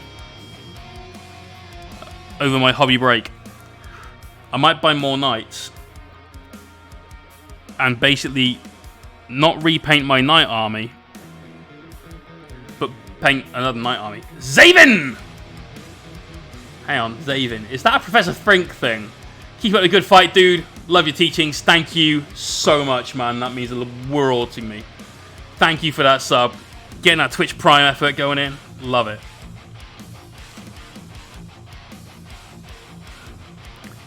You love large games? Mate, I ran so many at Games Workshop. Normally for people exactly like you, and sometimes exactly you, where you'd end up with people wandering off and being uninterested because the one thing they wanted to control got shot in the first turn, and so on and so. It took it all out of me. I never want to do an apocalypse-sized game ever again in my life. Just painting his leathery pouch. Yes. Because that's what that is now. Don't pay Grey Knights, be a good person. But James, they're going to look super cool when they're done. They really will look super cool. And might drive me to suicide painting all that NMM gold. Or I could just paint a load more Knights. Basically rebuild an entire Knight army.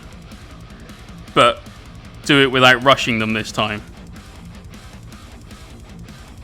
And then feel a little bit more confident at winning best painted with my knights. Who knows? It's a possibility. Also, painting knights is so much fucking fun. Because there's so much you can do with them, man.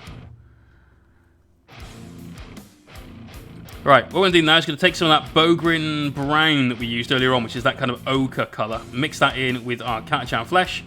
Get a nice little highlight coat. And then just pick out some edges with that. We'll also start putting on some scratches for the leather to look a bit worn. Now, I've chosen to go this way because I want to keep it warm. But you could use bone to highlight brown. That works quite well. And the reason why we're being very sort of scratchy with our brush now is to try and build that texture up. Normally you'd see me do edge highlights kind of smoothly. But we want these to look warm. We want them to look a little bit distressed.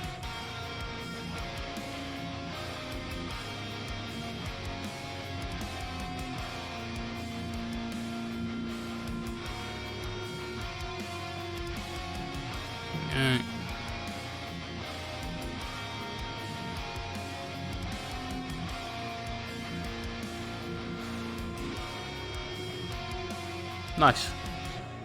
93 subs, 7 to go. Damn.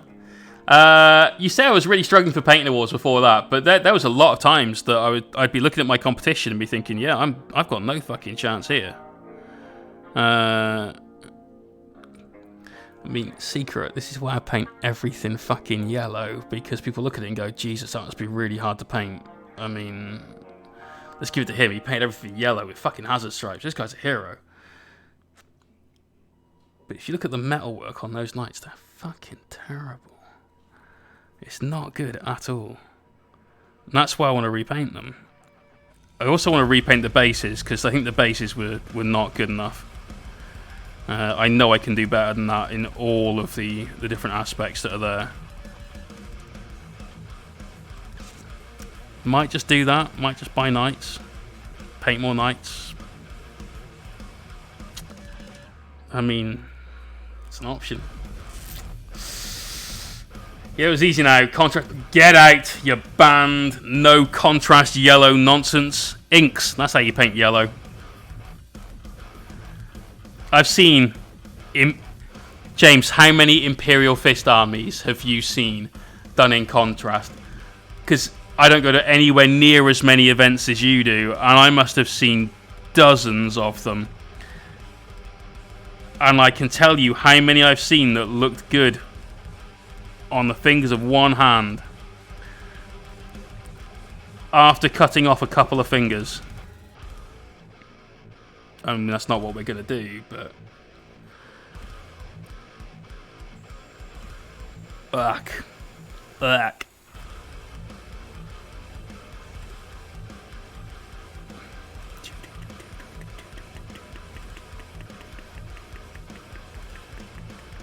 Alright, here we go. Nearly done on these boots. So again, we're going in with that half stippling, half kind of scratchy method of highlighting, just to build up some texture around the areas that would be scuffed. So things like, obviously, the front of his toes, some of the weird roll down bit of leather where he's banged it into stuff as he's been tramping around the battlefield. Side, anywhere near the heel where he's been kicking his heels. He's obviously very bored on the battlefield with this, like, just shuffling of feet. But he is a character model in 8th Ed 40k, which means he does fuck all and stands behind units that aren't even close to him. But not in 9th! Oh, yeah! I did this shit airbrush yellow and black half scheme for Imperial Fist. At least I could try for my filth. I think you're doing yellow and purple. I thought that was your thing. You're doing yellow and purple quarter-colours. Because that... Yeah, that's pain doing that right there. Contrast of any colour doesn't work on wet Marines, too much flat armour. Exactly. Having said that, there is somebody out there that paints using contrast paint only for Marines. I'm pretty sure it was Trovarium. Hang on. Contrast paint. Stone Age Marine.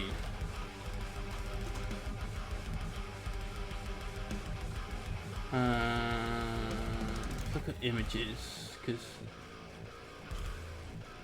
was it this dude?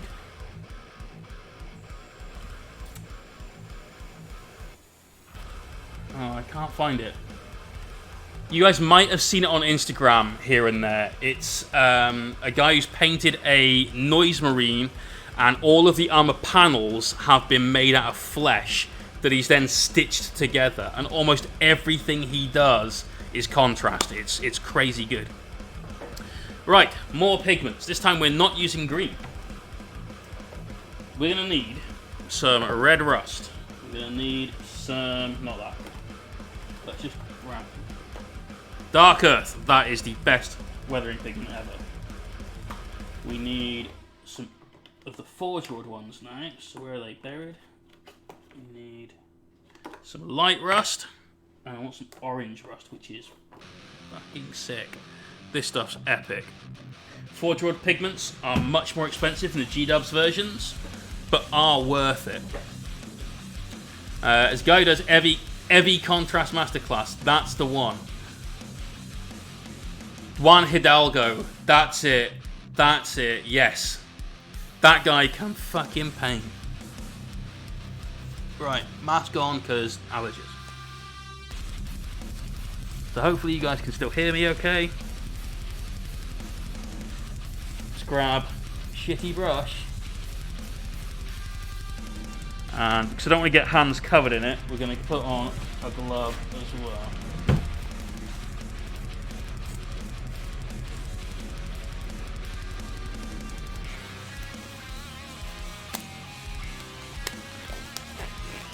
Right.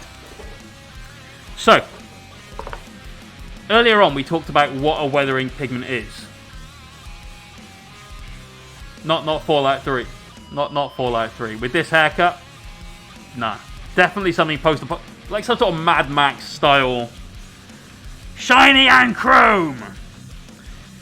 Earlier on we talked about how these pigments are basically just paint without medium attached to it. Attached to it, mixed into it. So if you take this and water, take this and some medium, you basically get this.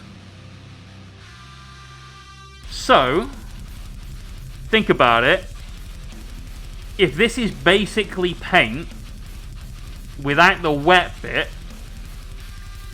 surely we can just treat it like paint.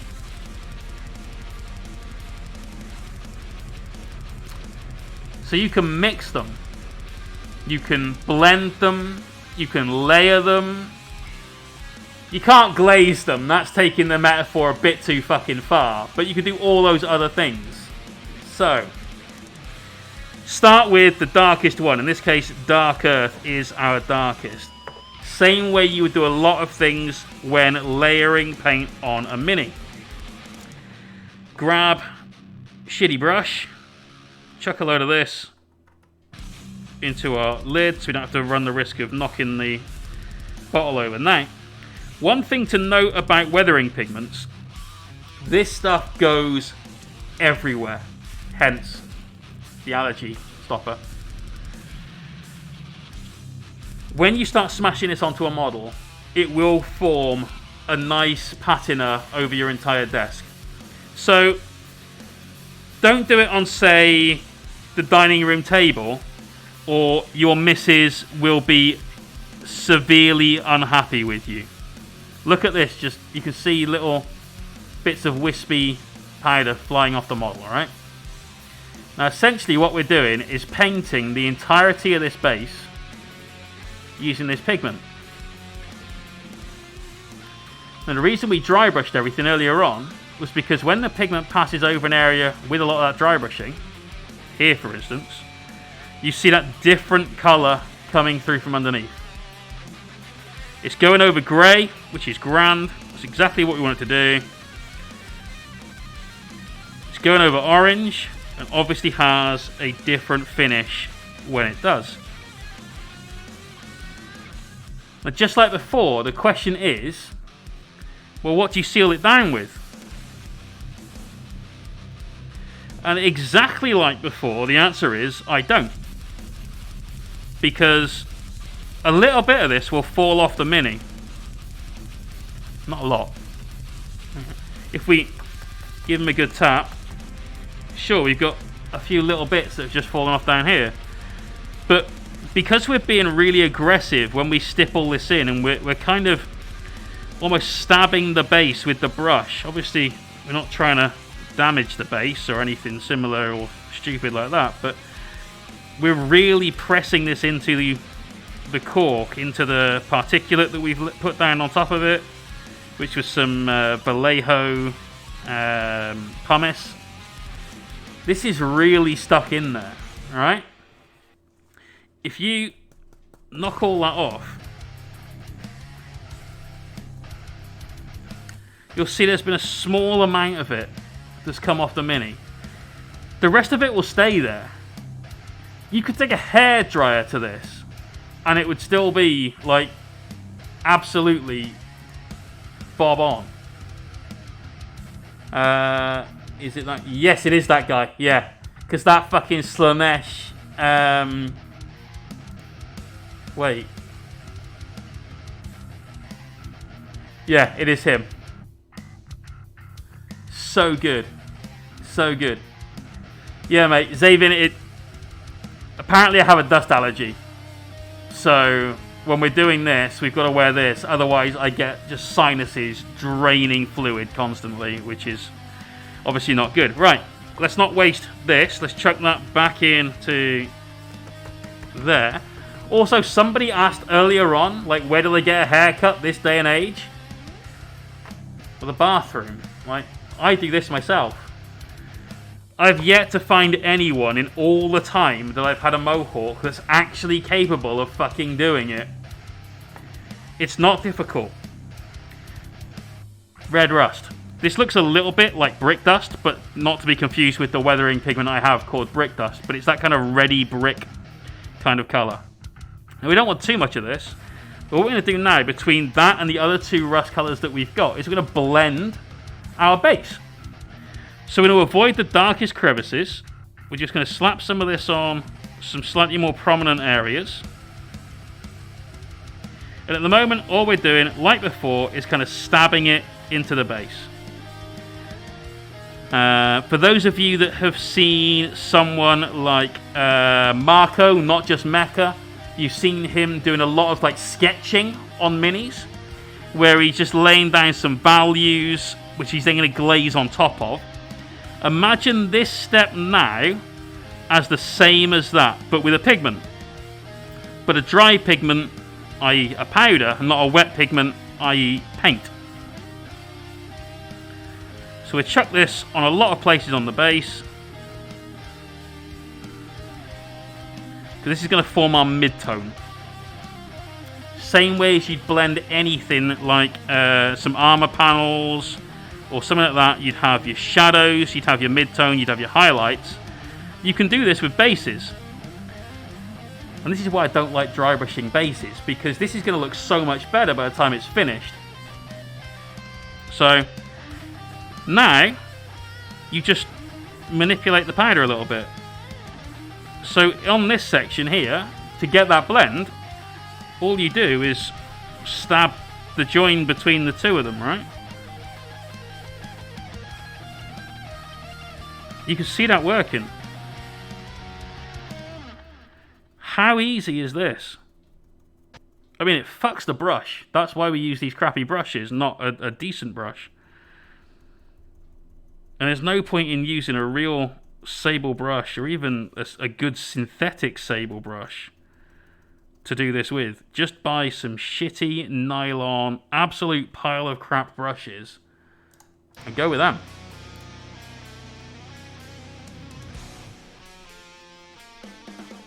So, what we're doing now is we're just brushing off some of the excess. In the same way you'd kind of wick an extra bit of wash off of a surface, that kind of thing. I'm going to pop the lid back on that. And we'll move to our next one, orange rust. Yeah, I still shake these. Part of it's habit, part of it just helps break up lumps.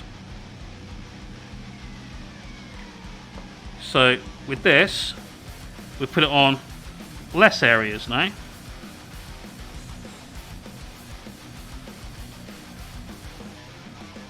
And we're going to work this as we go. So again, we're just giving it a good stabbing. And all we're really looking for is variation in the tones that we put on the base.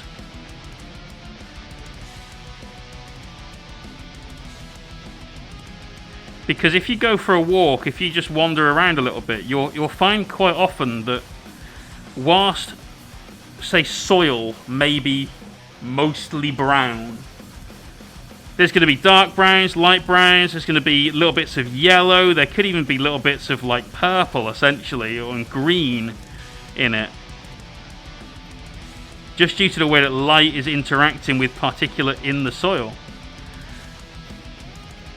Not all ground is the same colour, right? You know what I struggle to get? Shitty brushes. Can't find any around but sets of the sizes I never use. Honestly, mate, go to Amazon, type in brush, like children's brushes, something like that. A pack of 50 brushes for next to nothing. And there's no need to use good brushes at all to do this. Right, next up, light rust.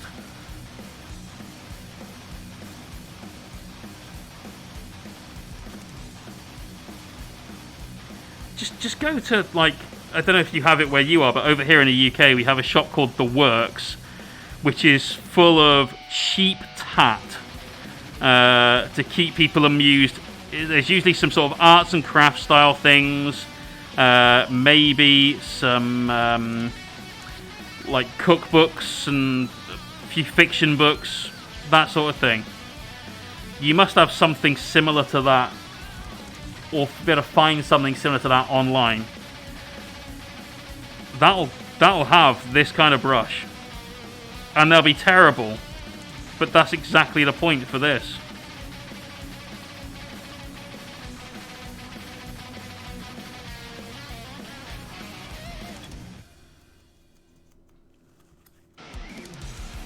So here we go. Now we're mixing that very, very bright light rust in. And this is definitely giving us our highlights. One last step. I'm going to grab a little bit of black. I think it's that one. No, that's the metallic one. Metallics. No. Where are you? No. Damn it! There it is.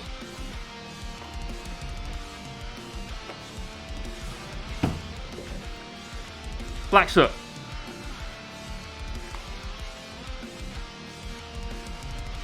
Just going to grab a small amount of this.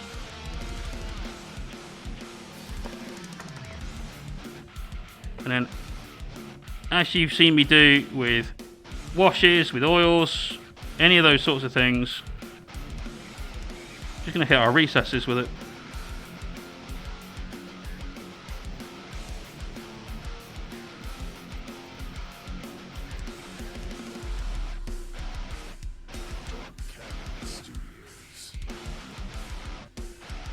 We've actually managed to find a track with some vocals, which is weird. Let's do this bit. You can see we're not being gentle at all. But that's why this works so well. It's a brilliant technique. And after seeing this, you guys should honestly be questioning why you would dry brush a base ever.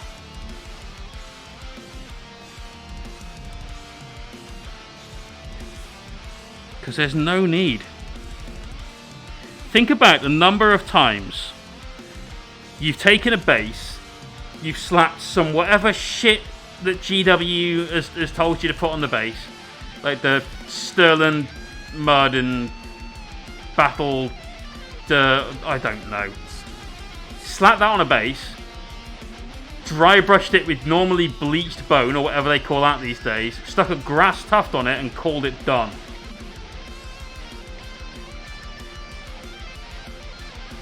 This is so much better.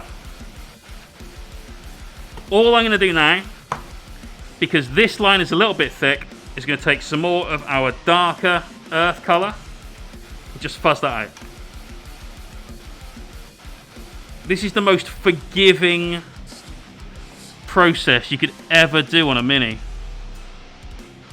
You can layer as much of this crap on as you want.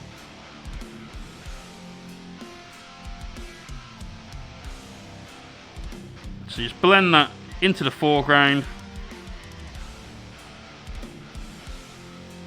Job done. Job done.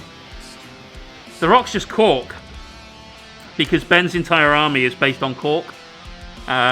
He's had this Death Guard since 6th edition.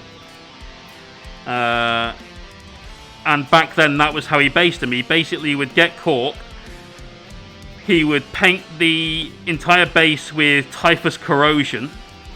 So you can imagine, considering the guy had an entire 90 plus Plague Bear and Nurgle Demon army, an entire 60 Poxwalker, 60 Cultist Death Guard army, how many pots of typhus corrosion he went through.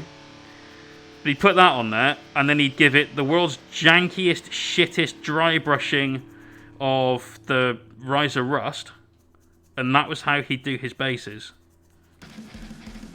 And then as soon as I started doing commissions for him, I showed him, well look, it's a character model, why don't you do a bit more, like, making an effort. Speaking of, I'm just going to file off this bit of jub that's on his base. Because it's a character model, let's make the effort. Don't want a janky base rim, you know. And it all just looks better.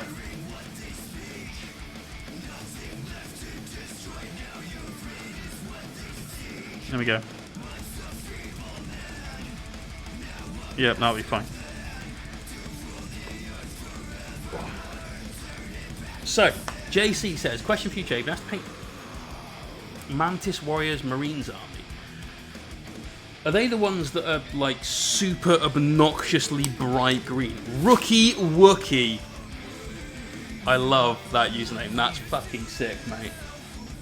Welcome to the channel. Thank you for the follow. Why have I not seen it stream before? Don't know, man. You could see it on YouTube if you ! YouTube and then follow the link and give me a sub, because I think now 6 or 7 off of getting 100, which would be really useful to get today. So if you haven't already created an account for your dog, I mean, you know, help a brother out. Right, one last step on the bases. We've got 2 bases. We've used weathering pigments on both. Nice plug. That was a hell of a plug, dude. We stretched like hell for that one. Okay, JC, so what I would do for those is I'd start with a mid-tone green. Like I've got a Games Workshop one I quite like. I think it's Warpstone Glow. Good mid-tone green. And then mix yellow into it and highlight and highlight and highlight until you've got that beautiful, bright, eye cancer-giving green. 95, we're 5 away. I know all of you have probably already subbed, but if you haven't, and you have an account, you can sub with me on YouTube, just please go. Please. Let's get these guys a good rim job. So we need bottle cap, black primer, and some thinner. Hiko was the third one. Good lad.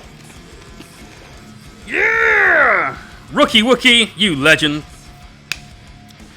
So, why am I using primer? It's because if you go somewhere where people have manners, when they go to pick your mini up, they pick it up by the base. They don't grab the fucking thing. And if they do, call them out on it, because that's just rude. But they should pick it up by the base rim, which means that that base rim needs to be able to withstand handling. 99! Oh! So exciting. So exciting. So the base rim needs to be able to take the punishment of a pin. 100! We got 100. We got 100. Literally buzzing my tits off. Oh, that was just turned off. 101! We made it! Love you all. Let's go back to the music, which I just turned off to do that. So, whoops. Yes! You guys fucking rock. That means... No, it's the... I thought I kicked the cat again. It's the wire for the hair dryer because I changed the plug. That means that for the weekend's stream where we're going to paint an entire Nurgle Demon army in this color scheme and this basing scheme... we can actually have the correct stream name for YouTube, which is Amazeballs. So we've got some thinner, we've got some black primer. Give this guy a good black base rim. Decided I don't like this brush. I've gone wrong twice now already, and this is really stressing me out. Ooh! The best thing about 9th edition, everyone put in a chat right now what your best thing that you've seen so far about 9th Ed 40k is. And I'll bet you nobody guesses the actual best thing about 9th Ed 40k apart from maybe Des, who shouldn't guess.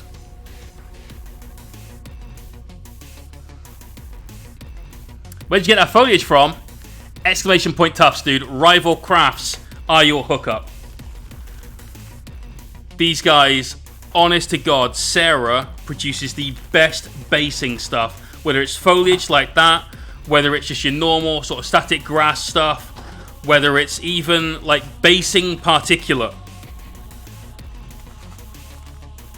These guys are amazing. Absolutely amazing.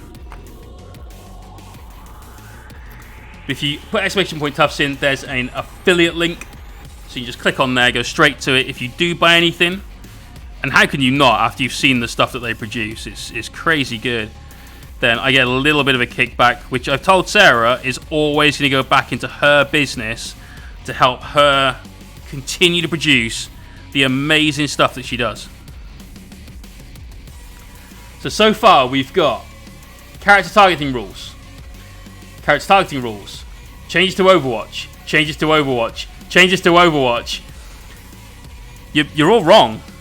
You're all absolutely wrong.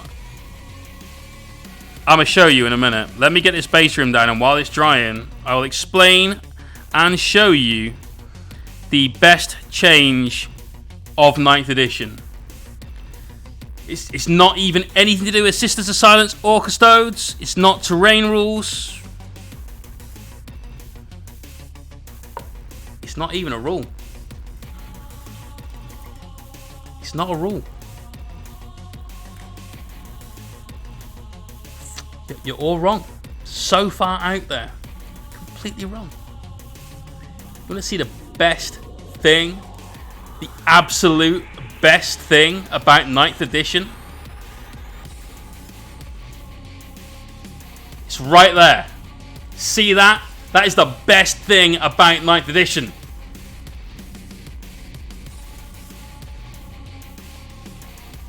That's a black base rim.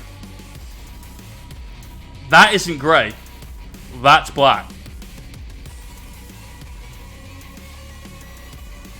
And then that's a black base rim too.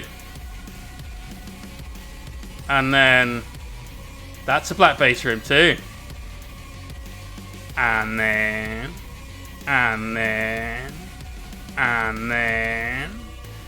that's the best thing about 9th edition. Finally, we've convinced Games Workshop, clearly single-handedly.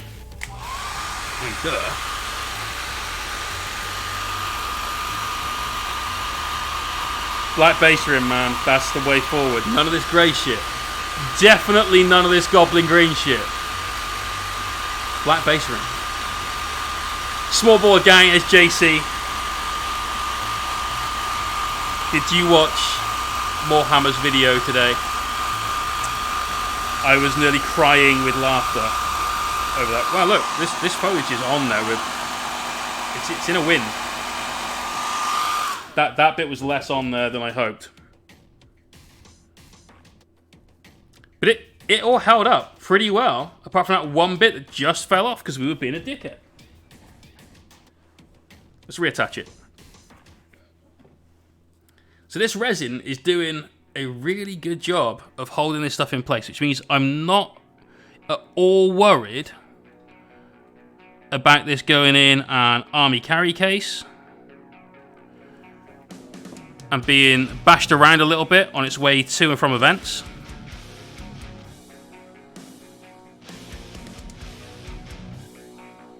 It's going to do really, really well. Who you told to get that changed? All of them. All of them. Dude, that day, was it you that told me? You were one of many, put it that way. Crownblade, there's absolutely no chance that Goblin Green bases and a yellow dry brush over some really shitty looking flock should ever be done. Right. There you go. It's going to give this guy another coat of black around that rim.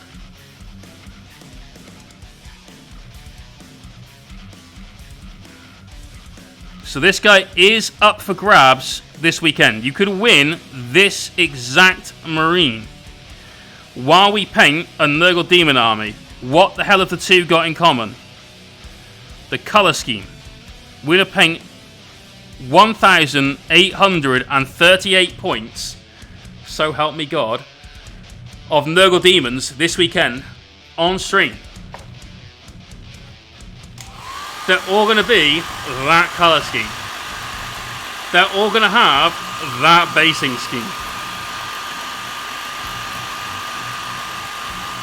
It's going to be epic. We are giving away that dude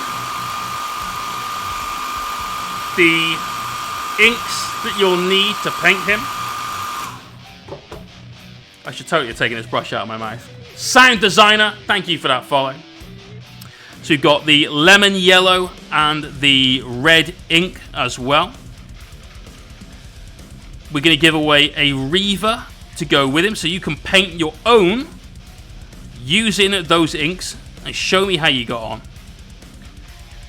And very possibly there's going to be something else thrown in there as well.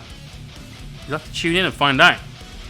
We're also going to be giving away, seeing as we spent most of today doing basing, this feels amazingly appropriate. Going to be giving away some amazing Rival Crafts basing bundles. Here we have 10 basing bundles with themes such as autumn, straw, summer, dark thistle tufts, neon pink, campfires, wildfire, KY mud, dark marsh. Each one of these contains a tiny pot of glue. It contains some tufts or thistle tufts. It contains some basing particulates and other basing accessories. So there could be bits of slate, there could be mosses, there could be some plants. loads of stuff in these. These are super cool. We're going to be giving these out to subscribers over the course of this weekend. And we've also got one more prize to do. One more giveaway prize, very possibly.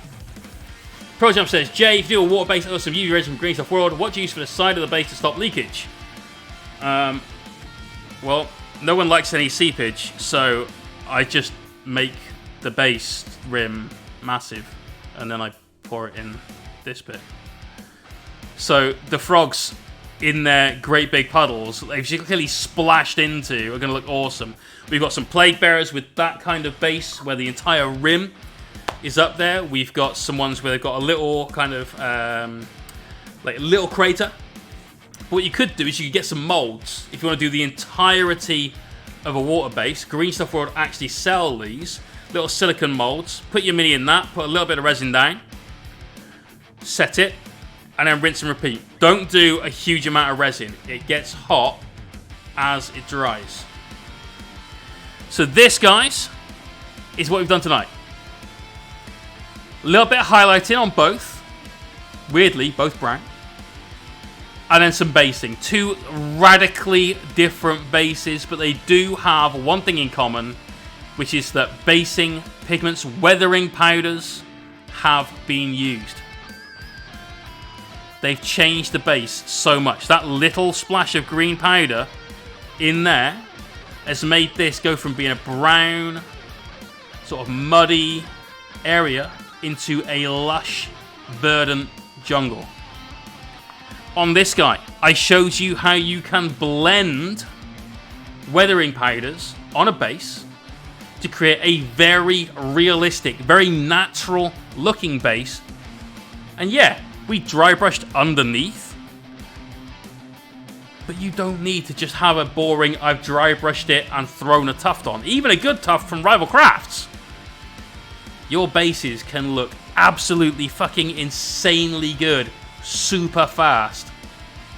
Just be aware it makes one fuck of a mess. Do your cleanup. Right, we're gonna go into the whip. Exclamation point Discord, get yourself over there, upload some pics into a work in progress gallery. Yeah, you're right, they don't work on Citadel bases. You're going to have to find a way in that case then, dude. And I have no idea what to suggest. You could get some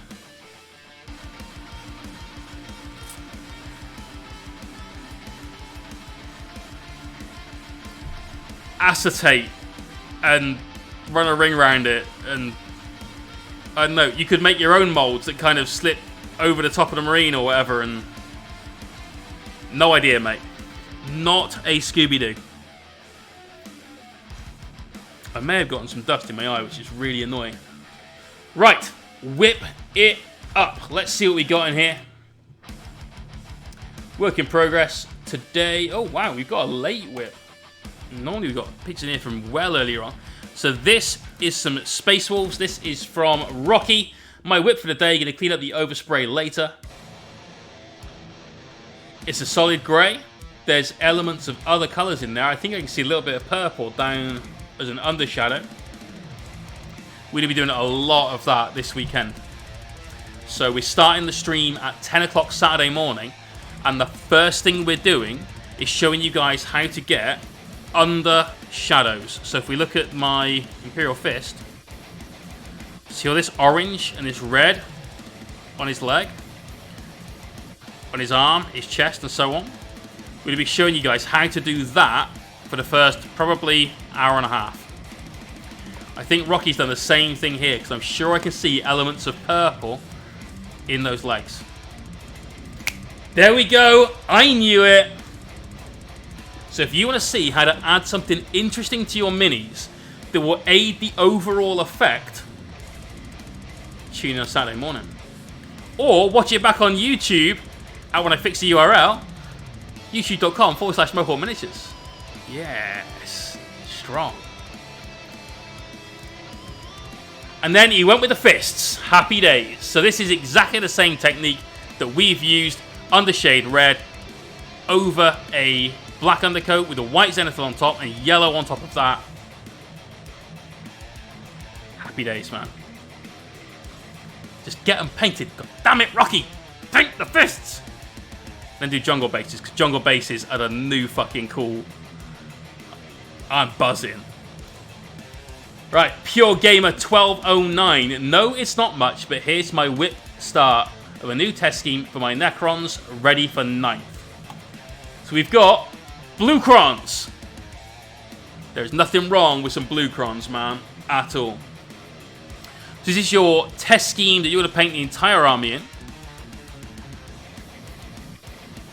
As a scheme, I think it's okay. It's simple, right? And you've got to paint a whole army.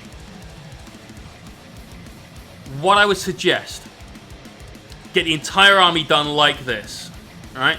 So the shoulder pads, the eyes, bits on the guns, some cable-y stuff. I don't know. Everything else is silver. Done and dusted. Happy days. Then, once you've got to the end of the army and you've finished it off, go back to the start and add in some extra little bits and pieces. Because that way everything's ready on the table, yeah?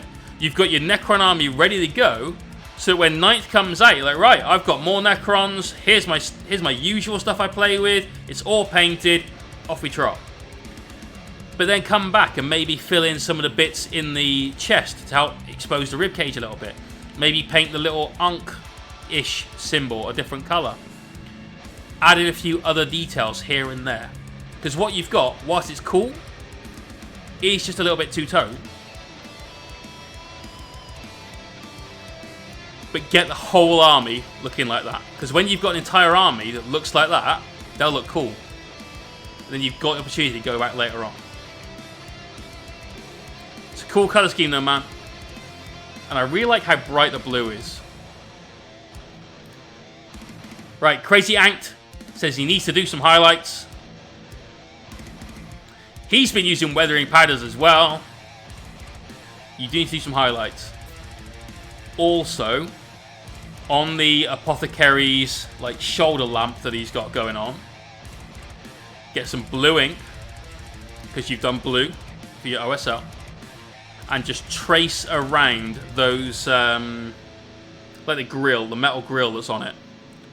Give yourself that little bit of dark in there, just so that you've got a shadow, helps differentiate that from the rest of it, but retains the brightness. Flash and Dash, no worries, my friend. Thank you for sharing your work in the whip. Really appreciate it. I like him, dude. This is going to be nearly the finish of the Fist Army. Must be closing in on that by now. Chio! The Ogre Army I've been painting since the night giveaway is done. How? When did we do that? Stream birthday. That was April the 20th-ish, I think. So 2 months to do this army, right? Rookie Wookie trying to join the Discord but not letting me. Des, are you alright to help him out with that? Rookie Wookie, what's your Discord name? Is it the same?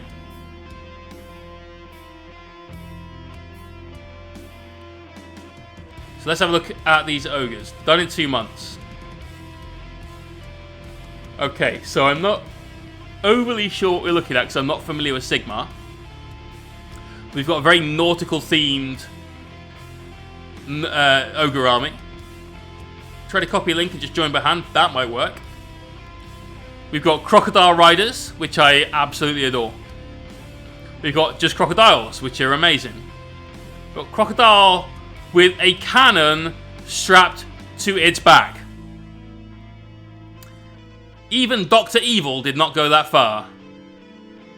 You, sir, have smashed this out of the park. It's amazing. I love it. I'm guessing that's like the Noblar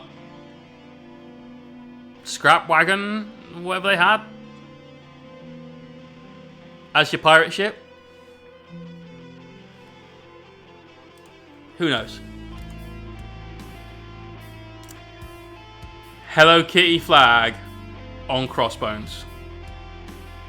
Epic. Absolutely epic.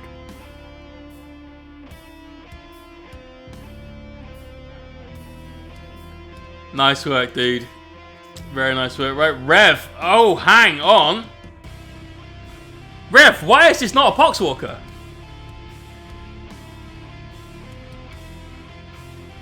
We've graduated from Poxwalkers. Is this because you've done 10 now? Is it like, right, I have 10. Now I'll reward myself and paint a cool toy. Here's the Lord of Corruption. Corruption? Contagion? Lord of Contagion. Got another 10 for later? I'll bet you have, dude. I bet you've got more than 10 for later as well. Nice, man. So you're definitely going with that normal, kind of darkish, muted green for the Nurgle armor.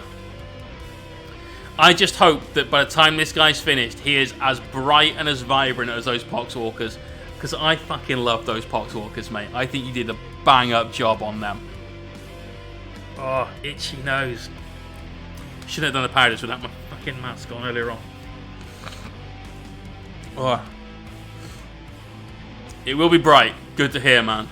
Good to hear. He's a great model. I bet you will knock it out. Right, Crownblade, relic for my Stormcast.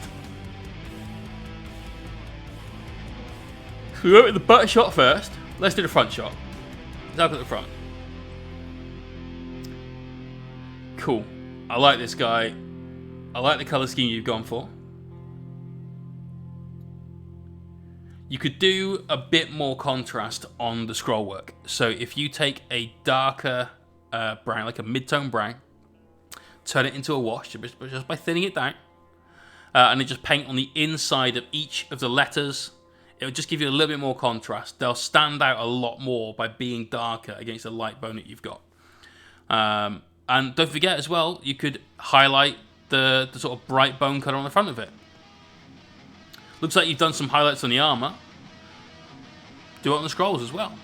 Just thin down a little of the base colour you've used, and then either a brighter bone. I use Menoth White Highlight from P3 all the time. It's amazing for that sort of thing. So you could use that. You could just add a little bit of white into it. Only a little. Zavin, I wouldn't. Because some of them are really good. Like the Black Soot, the Orange Rust, and the Light Rust, I think it is, are really, really good. But I don't really find that I use the rest. I use a load from Cromlech. These are really amazing. That Dark Earth is the best one that I have. I use that on almost every mini. So I would just sort of pick and choose the colours that you want to use, rather than just bulk buy the set. Go to Element Games, ! Element in the chat. They've got a load of weathering pigments on there. You can just search for them. You can go through all like the drop-down menus to get to where you want to be with them, but that's what I would just do. The Vallejo ones are good. We used the Vallejo one earlier on today.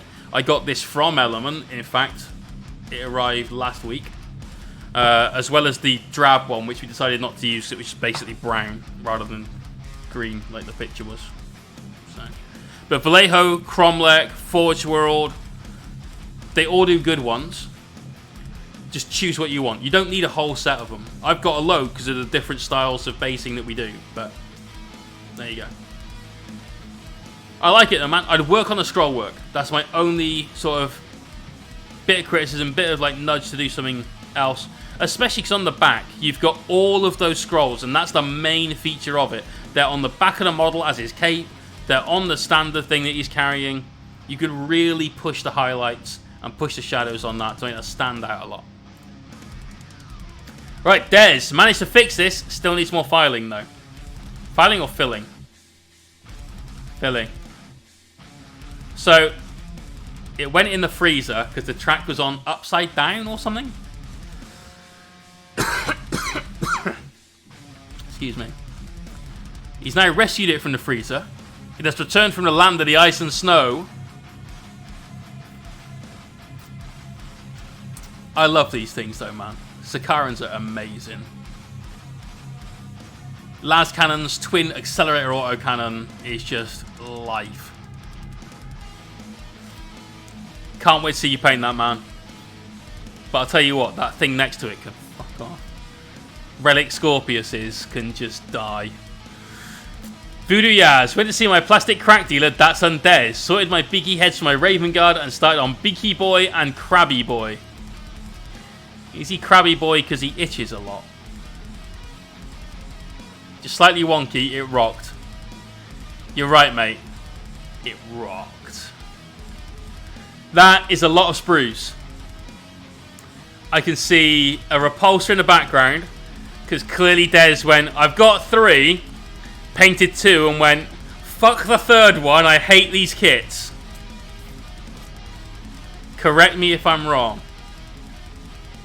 Looks like some Chaos Spawn, see a Redemptor, and lots of blue plastic and grey plastic.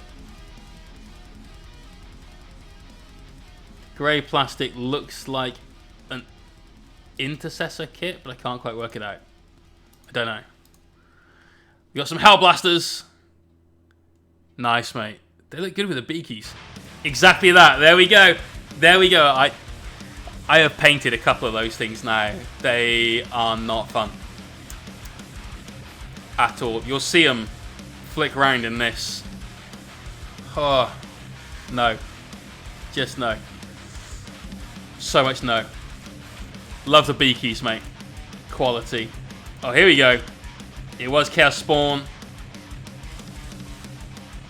So at some point over the next several months, I will be building some Demon Princes of Nurgle from scratch. Going to be building them out of the Rat Ogre set, whatever they call that these days, the plastic one, and the Flies, the Plague Drones. If you guys would be interested in seeing me do that on stream, so rather than doing a painting stream, doing like a modelling and converting stream, let me know. It won't be for a while. We've got to get another couple of commissions done, and then we can do it.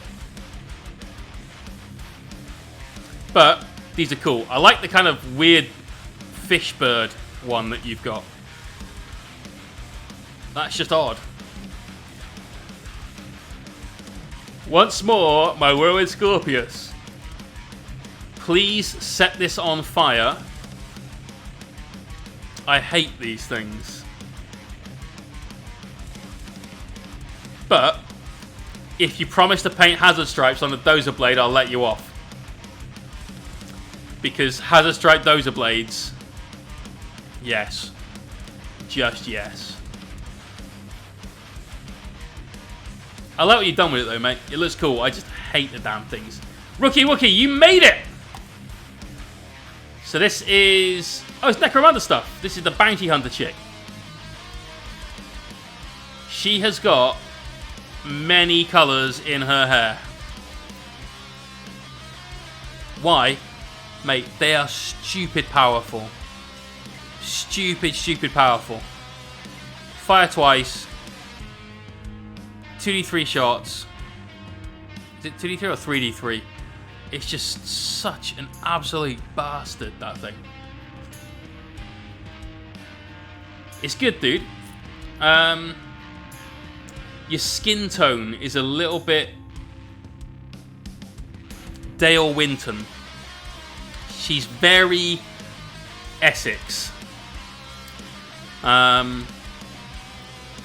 What you could do to get around this is just take a flesh tone. So, Games Workshop ones that are good are like Cadian flesh tone. I think that's what it's called. Yes. Cadian flesh tone. I like that one. Thin it down. And then just glaze that on top of the muscles. So, she's got abs, right? I haven't. I don't know why I gestured to me. But just glaze like the muscle part of that. Leave that rim around the edge. Same with the face, same with the arms. The little bit of exposed skin around it by her neck. So just glaze that in. Now glaze is where you take paint and you add enough water so that it nearly becomes transparent. And you'll need to do it several times. I'm just trying to think if we've done anything in the last couple of weeks where it would now be on YouTube where we glazed stuff. And we have, actually, the first one that we put up on YouTube, we did a little bit on this Wraith Knight, Wraith Lord.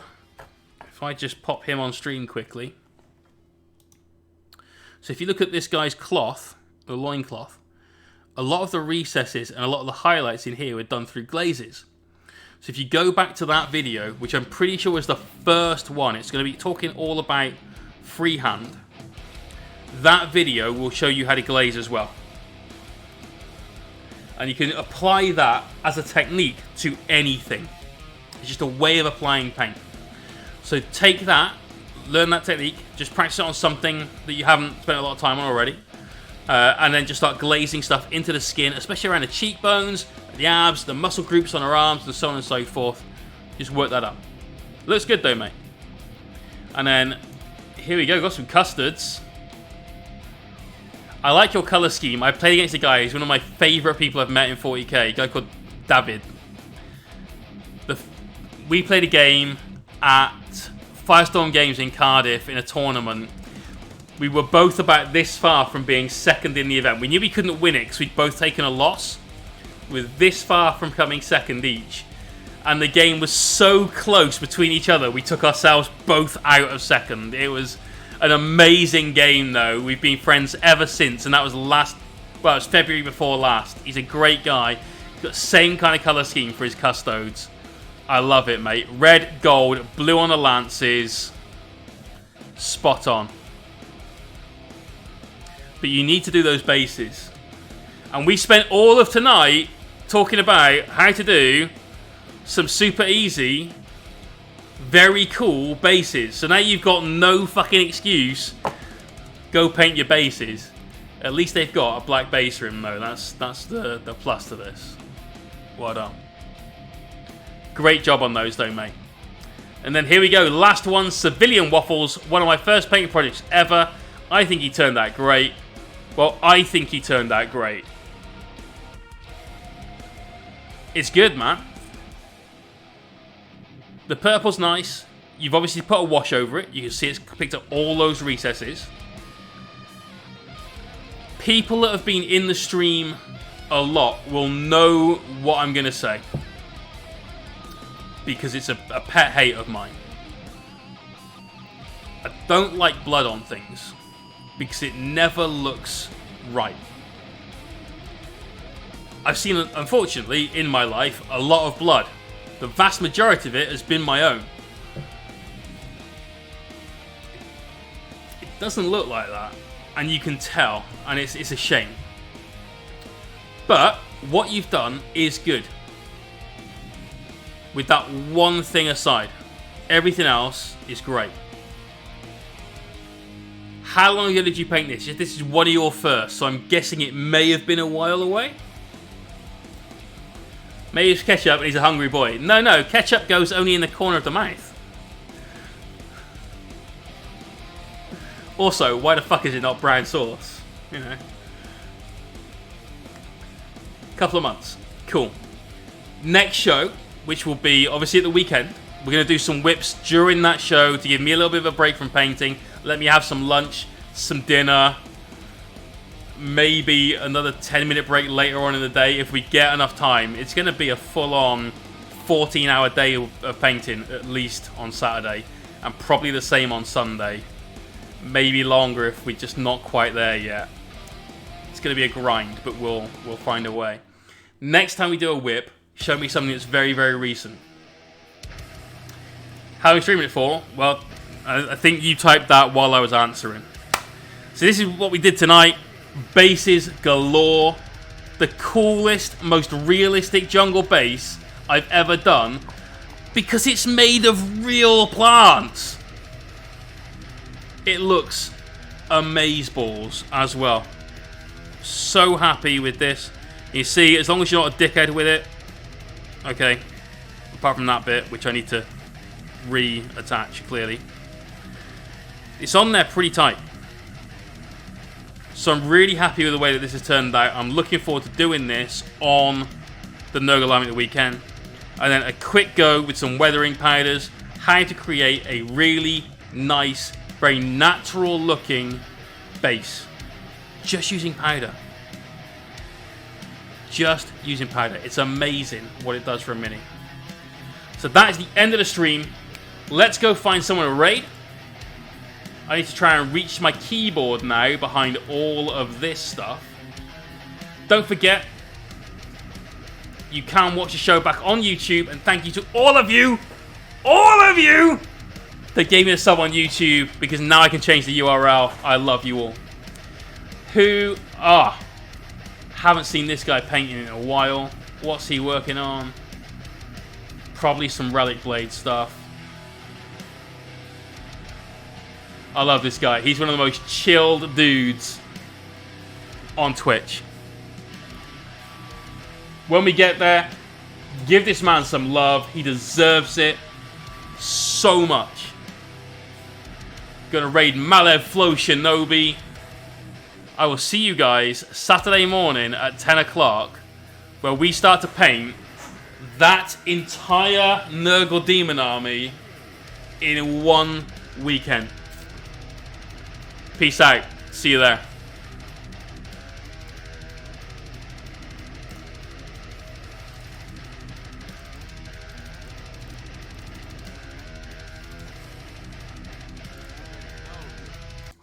Already knows, bro. I eat a whole plate of tostones, man. Like that's shit. Give me the starches. Yo, Mohawkminiatures, what is up? What is up, y'all? Oh, you didn't even see it. Watch out now. Don't get caught with the shurikens.